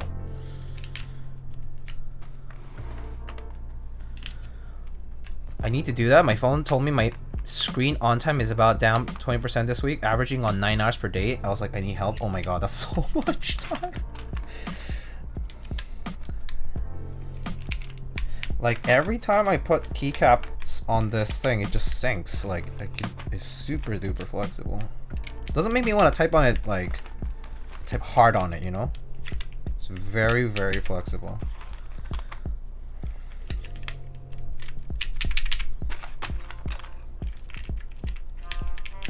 Kind of excited to try it though.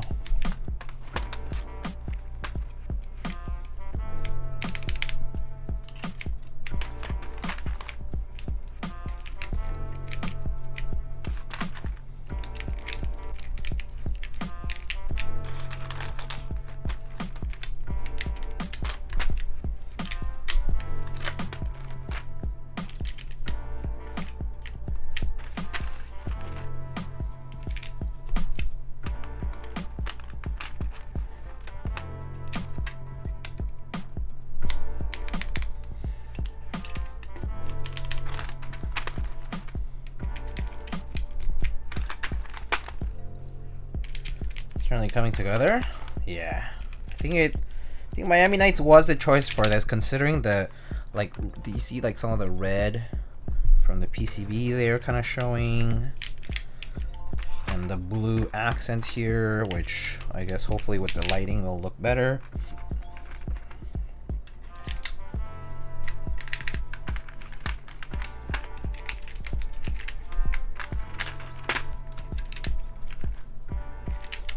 Kind of forgot this set had an angry alt.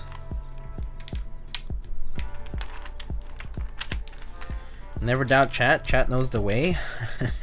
I was telling somebody something like that earlier. I was like, oh yeah, so actually my chat decides my key set choices a lot, like most of the time.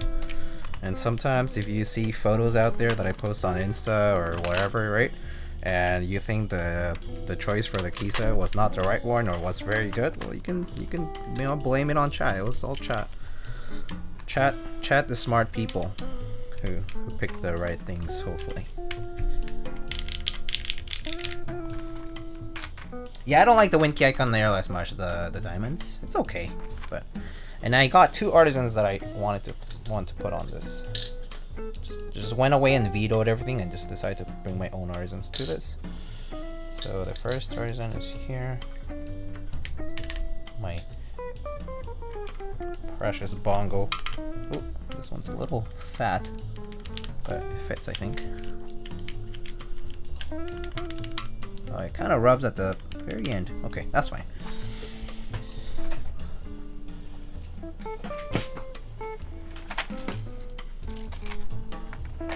Yo, Lightning, check DMs. I found something for you on Discord. Okay, will do. What keycaps are this? This is GMK Miami Nights, an old key set run through Originative Co.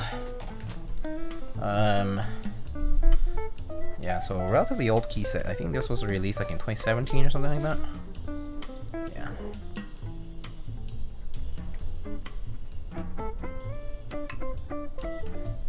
Ooh, lit up. Alright, Like, I'm gonna turn off the light so you guys can see the LED here. You guys can actually see that. Look at this bright AF. Oh, it's kind of too bright for this, huh? Lighting.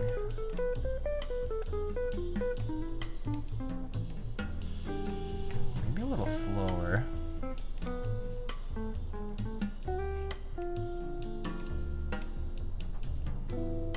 Alright, maybe. It's very fast. Oh, brightness and speed down. Alright.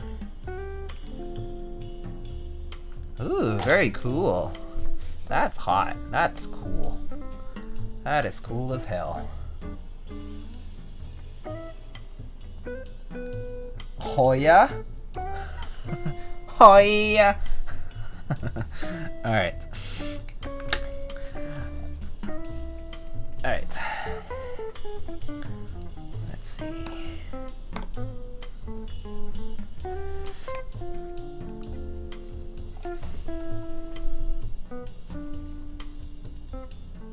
Okay. Wait, why is my typing thing not up?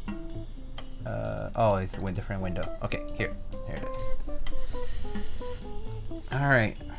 So hopefully most of my keys are straight. I think this one might have not been fully in, this 7 key. But ignore that, please. Sometimes I make mistakes. Okay, let's try this out. So this is the Sunset TKL, the Sunset 80 from Fox Lab. This is a plateless build. So this is a build that has no plate at all. Right now we have a 1.2mm PCB. This is gasket mounted. There's like gaskets on like tabs kind of on lining the top and the bottom. And there's a 1.2mm PCB with cherry mix blacks, Lube 205, and some TX stabilizers. So I'm gonna move the mic and we're gonna get typing.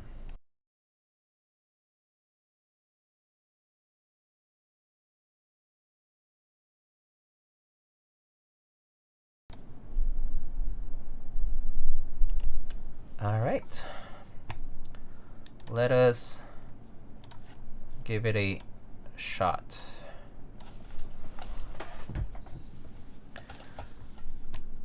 All right.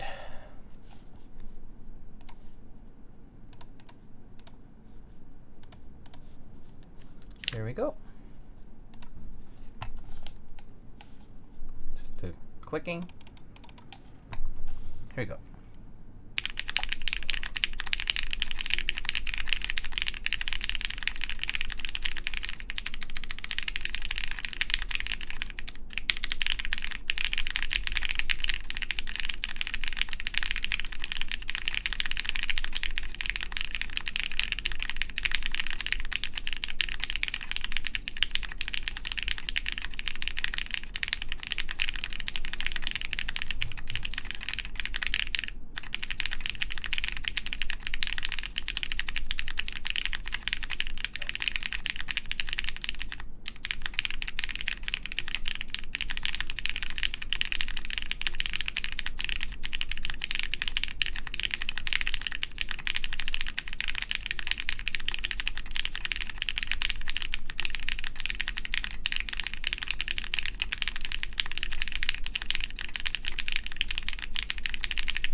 Wow, whoever gets 132 was pretty much right. This keyboard sound sparks joy. Oh, that's good. It actually sounds pretty good. One subtle thing I did notice was there was some rubbing somewhere. I'm not sure if you guys could hear it, but there was some rubbing somewhere. I'm not sure why and where exactly. I'm going to inspect that in just a second. But there's a good chance also for us to provide feedback to the designer, you guys as well as myself. So if you see or feel anything about this, you definitely want to comment about it, and I'll relay it forward. So okay, I'm gonna go through the mods and we can talk about it a little bit more. Okay, here you go.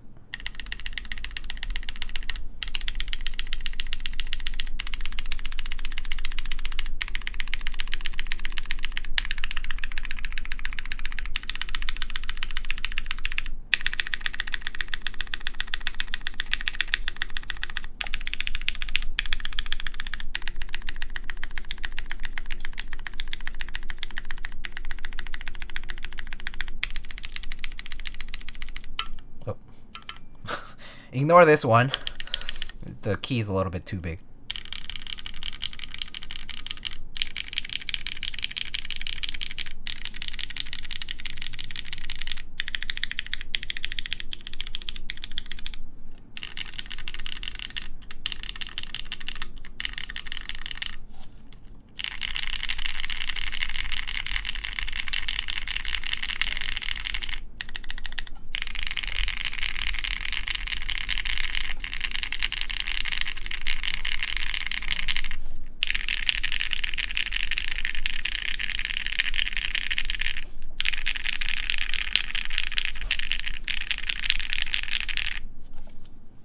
So it sounds pretty nice. My first impression. I have a few things that I think I would change if I were the designer of this board, for sure. So right now it has no foam, right? I do hear some amount of resonance, particularly towards the modifiers, especially like towards the edges and the corners. I definitely hear some bits of resonance. Especially the harder I press, the more I hear it. And you can also see that it moves quite a lot. It moves a ton. Like it is very, like there's a lot of vibration happening as a result of me just tapping this. You can see like the bongo there, like it's like shaking. And I can tell you it's not my desk. It's also the PCB flapping a little bit like this.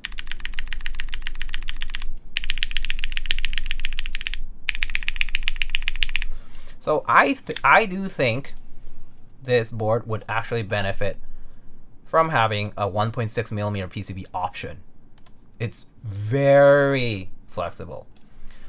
I do also think that the sound could maybe improve from just having a 1.6mm PCB. Just a little bit more density, a little bit more sturdiness to it.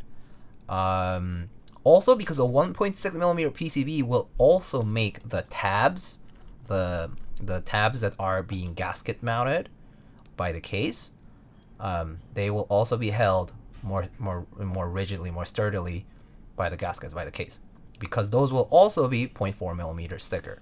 So I personally think a 1.6mm PCB on this would be pretty nice. I think plateless and 1.6mm is the move, generally speaking. I do think 1.2mm, especially on a layout like this one, like the TKL, where the gaskets are actually pretty far away from the center of the typing, is going to be quite, like, it's going to be a little bit too much for a lot of people. I actually think this might not please people because it might be too flexible for a lot of them. Even if you were to use hot swap socket and plate, I think that would also change that a lot if you use a plate. But for plateless, I think the 1.2mm PCB experience plateless will probably be a little bit too much flex, too much movement going on. As for the sound, I think maybe that will improve it. But yeah. Another thing is, like, maybe because of the flexibility, it is resonating and rubbing in certain parts. I'm not sure if it's my build exactly, but it definitely has like tons of movement. I know that 7 is a little bit off. It's probably just not pushed in all the way. Oh, it's just a keycap that was not pushed in all the way. Never mind. So yeah. So that's kind of like my impression of it. And obviously this keycap is a little bit too big. That's just an artisan being a little bit too fat. But otherwise, I think the rest of it sounds pretty good. Layout looks good. Bezels look great. The LEDs look fantastic. And no foam. It is no foam fractals. The only foam I actually was given is also PE foam only. So it is... The kit did not include any kind of mid-plate foam. Like, there is no foam. There is no foam that's thicker than this. So there's only the PE foam that goes below the switches and above the PCB, right? Which is just the PE foam, this thin one, right? That's the only foam I have provided, and I did not put it on. But even then, it sounds pretty good, in my opinion. I probably would leave it without the foam because it sounds good. I like the sound. But I do think a 1.6 millimeter PCB would make it sound a little bit nicer and would make it feel a little bit more sturdy, which I think would improve my overall impression of it. And the good thing about this is that you could sell a 1.2 millimeter PCB kit, but then sell 1.6 millimeters PCB separately. So it can be an add-on option. People get to experiment with both. Great, right? But as is, it does sound pretty nice. Yeah.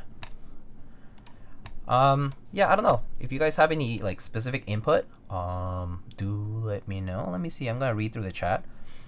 Yeah, a 1.6 millimeter PCB with no flex cuts. Yeah. I think that would work nicely. I really do think so. I think everything else seems okay.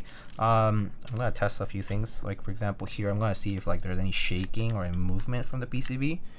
Like because it is gasket mounted, right?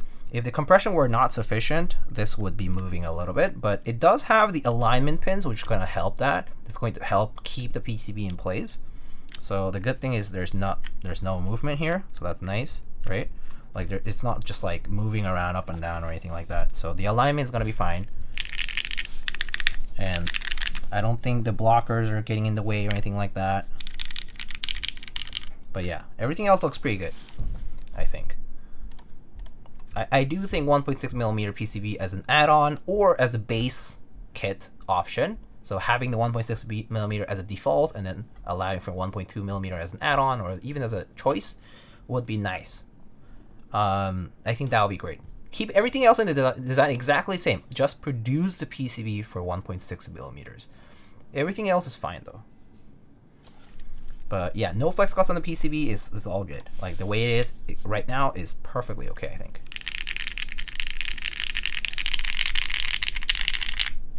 But yeah, I do think that anyone who types more heavily, so right now I actually don't type very heavily myself. In general, I don't like press very hard on the keys. But for anybody who has either bigger hands and they type more heavily, or they just type more heavily in general, they might experience like poor sound things. Like they might experience like kind of like clanking or like maybe shorting and more resonance and stuff. So I don't think it'll be a great sound. Like I'll try typing on this for a bit.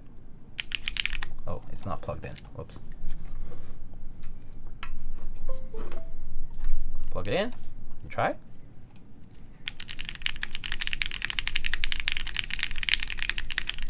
Oops.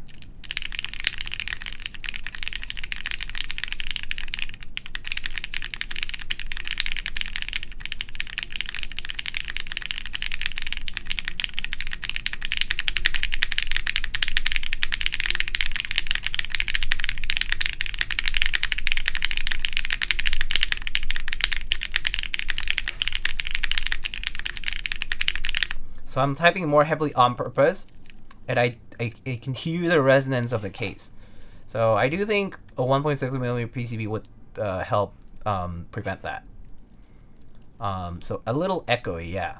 And it only happens when I'm typing more heavily. Like when I'm typing very lightly, you can't hear it because it's just a keycap striking the bottom and hitting the the switch that you hear. But if you type heavily, you start hearing a little bit more of the echo because everything inside is reverberating inside of the case.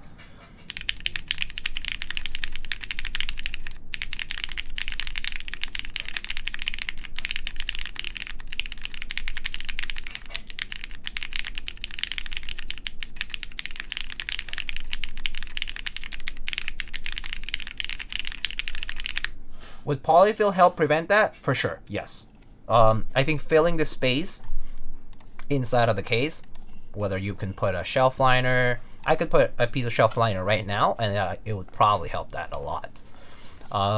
It would also stop the PCB a little bit sooner when I'm pressing down, so it would also maybe feel a little bit more rigid. But I actually would love to see a 1.6 millimeter PCB option on this. I think that, for me, I would go ahead and buy one myself for the 1.6 millimeter option, just so I can try that. I would love to transfer these switches exactly over to 1.6 millimeter and try it out. I think that would be great. But yeah, using the 1.2 millimeter and then adding a like polyfill or shelf liner or a little bit of foam or whatever it is probably gonna help. Yeah. I love how these Cherry Mix Black sound plateless, so I would love to try this specific board with that option. But otherwise, it sounds great. So yeah.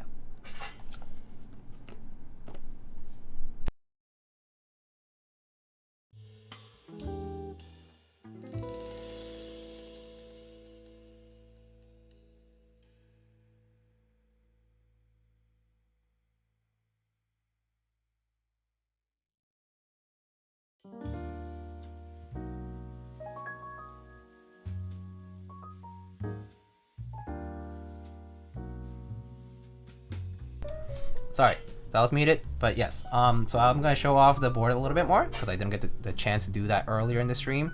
Because I went ahead and disassembled it. So just gonna show you guys like different angles of the board, more of the board, especially the back, because it is a bit of a different look from other Fox Lab designs. So yeah, let's just check it out. All right. So here's the board itself. That's the front part here with the sunset engraving. I think the engraving in the LED portion here looks fantastic. I can actually plug it in and show you guys how that looks like, what that looks like.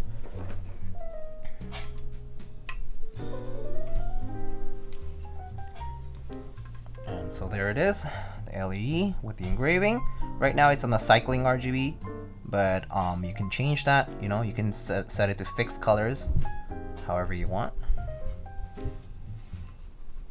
I think it looks great. Oh, come on. Alright, get that out of the way. And then, yeah, just show you guys the board itself. Yeah, so it looks good. I think I like how it looks, generally speaking. And then I'll show you guys different angles here and the bottom. So the side profile is actually kind of more on the classic end. So there is this kind of curve here that is reflecting the light a little bit in an interesting way. And then there is this weight here in the back. The weight here kind of looks like its own shelf. So this is sticking out here, right? A little bit behind of this part here. And so it kind of gives it a little bit of a different look from the side that's not just this angled portion. So if I were to cover that, right? Looks cool though. It's a polished weight, as you can see. What keycaps are these? This is GMK Miami Nights. It's an older key set.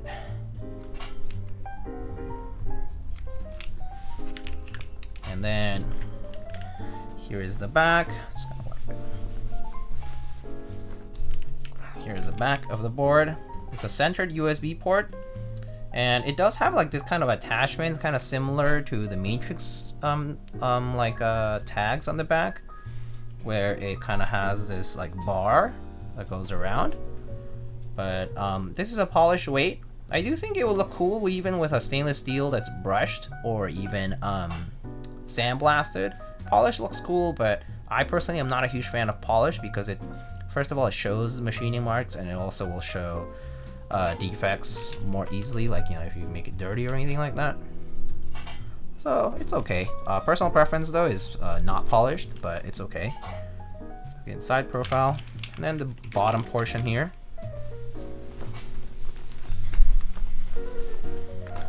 Here you can just see the bottom engraving says sunset, and it has this titanium Damascus weight. Little piece there, accent.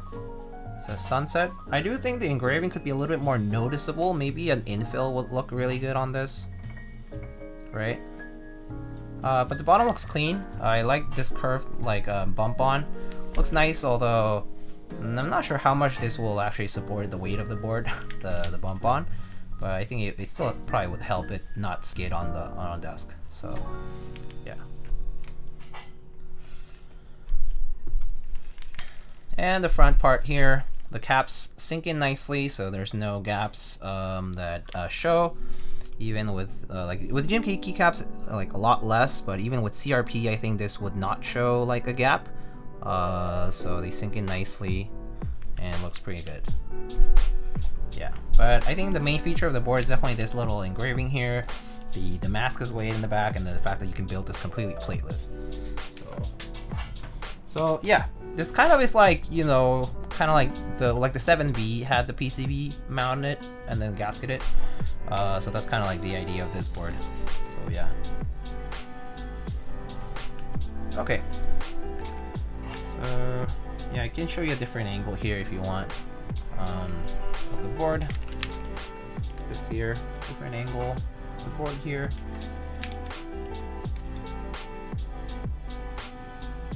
Like harsh lighting. But yeah.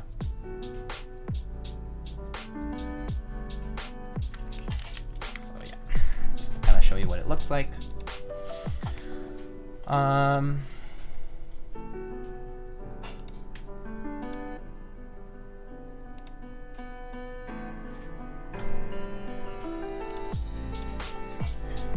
But it is very nice, I think. I will probably provide a feedback that I would love to see a 1.6mm PCB option.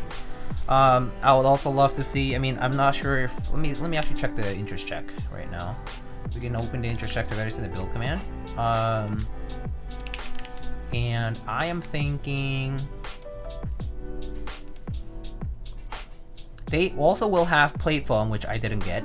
It is going to be standard with hot swap PCBs. There is, let's see, okay, cool.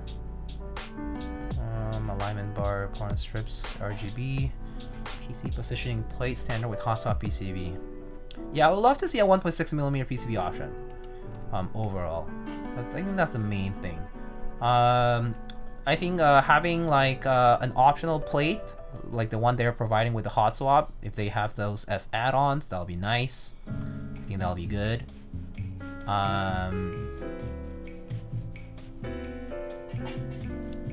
Yeah. But the rest looks okay. The rest of the options are okay. They will only come in red, silver, and black, so not as many like you know, two pretty neutral options, and then the red is a little bit more vivid, but nothing kind of wild out there for colorways. But it does have a bit of a more classic kind of theme, and the Damascus way is pretty cool. But yeah, the design choices are kind of more in the leaning a little bit more in the classic aesthetic with some extra oomph with the curves.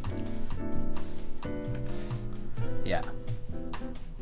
I really like it when you can see the weight from the front view. Oh, I see. So like kind of seeing it from here, all right? Like kind of like if this board were sitting on a table like this, like when you can see this weight, like back facing, I guess. Yeah. I do wish maybe not polished and a different option would be kind of cool too, though. But yeah, exactly. I see. Yeah, that makes sense. That makes sense.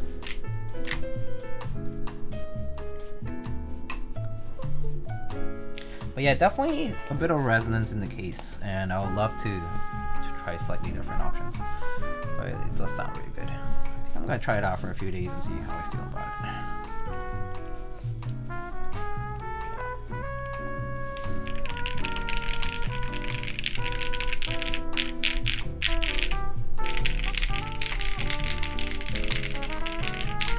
Playlist with Cherry Mix Black sounds so good though, with GM Keycaps.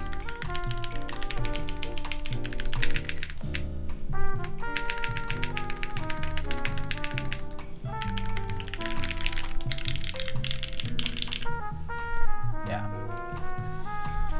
Okay, so I think that's all I have for tonight as far as showcasing stuff. If you guys have any specific questions, feel free to ask them right now. But otherwise, I'm pretty much that's pretty much all I have to showcase. Polyvius will be my first GMK set. Oh, nice. Did you already order it? Because I know that there's like extras, right? I see Mr. Frank is currently streaming. Dutch Master is currently live.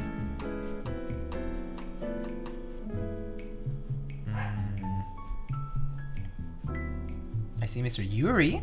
Oh, we don't get to see Mr. Yuri often. Yuri for the win. He's a Spanish keyboard enthusiast and streamer.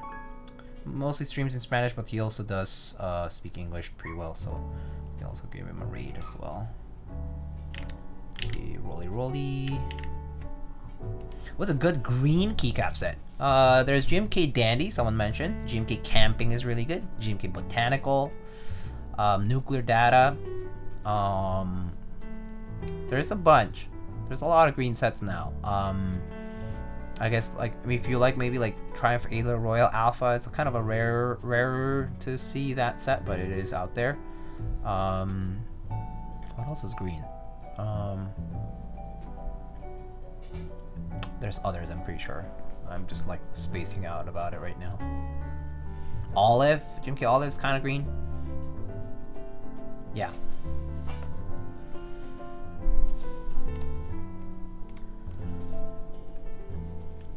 All right. Let's go raid. Do you guys want to see a Callus? Do you guys want to see a Tomo being built? Or do you guys want to see what is Mr. Yuri building?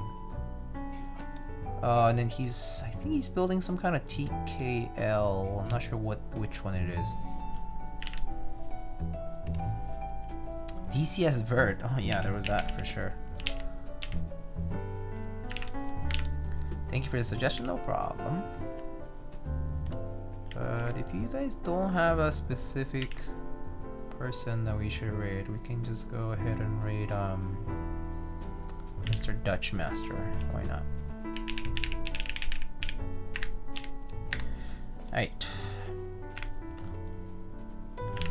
Let's go raid Mr. Dutch Master. He's building his TJR Tomo. So 75%.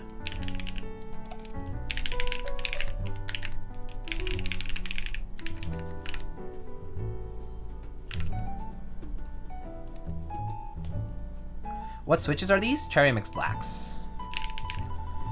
I'll just say Happy Thanksgiving because I don't think I'm gonna get to say Happy Thanksgiving on actual Thanksgiving, but happy early Thanksgiving. We are thankful for people like you who make cool keyboard content for all of us. Let's go be a little bit wholesome. Send the rate message. Alright, friends. So yeah, that's all I got. I'll provide feedback on the Sunset. I'll use it for a bit, see how I feel about it. Check out the camping live switches if you are interested in those from ClickClack.io. But yeah, ClickClack.io Discord if you want to keep in touch with the Fox Lab news collaboration. The Fox Lab also has their own Discord. Just go and check out their interest check and you'll probably find the links there. Where can I cop some MX Blacks? A ton of vendors sell them. But alright, I'll catch you guys later. Bye!